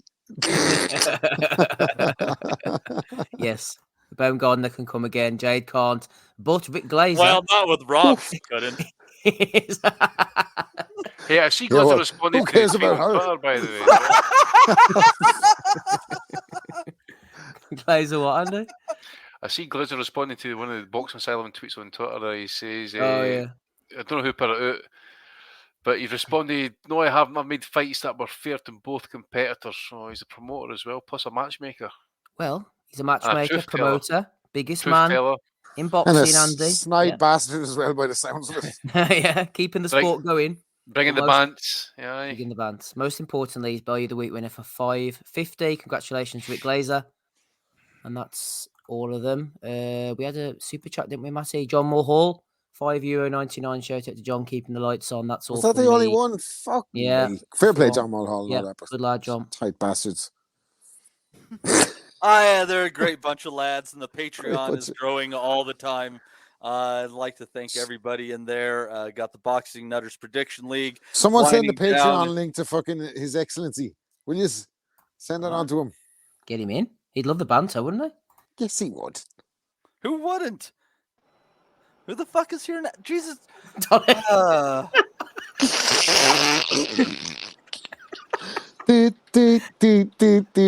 Sliding in there. Great timing, Donnie. Right on time here, Donnie Baseball. Donnie, and he's not even there? And the stupid cunt is still on mute as well at fucking 10 to 11. Come on, Donnie. Donnie. Come on, then go. We can hear you. Why are you? What struck your fancy to come on back? Oh, wait, bed. Are you there? Yeah, wait, what's up? You're the one that came back on when I was getting ready to go to the ending credits. Sorry for ringing you, Donnie. Oh wait, well, no, I mean, if you're ready to play us out here, then I'll just leave. Okay. No, hang out and talk to us for a couple afterwards. I'll close this out, but you can still talk to the group. For Steve, Andy, Rob, and Donnie, this has been Matt DiGianardo. We hope to see you back here next week for another episode of the Boxing Asylum Nuthouse. Y'all have a great week. We'll see you next time. We'll never forget. I think that's good happening. Go to move! We want to be honest, yeah? Crying like a little bitch. I've never met a fucking swank that can fight me. I fell asleep. You're a fucking bum, you're a fucking asshole. Rumple fucking Stiltskin. But allegedly, Oscar Rivas has failed a test. 7 year ain't. I won't fucking smash. Fuck you. I hope you fucking die. Be safe. I love Boxing Asylum. It's as simple as that.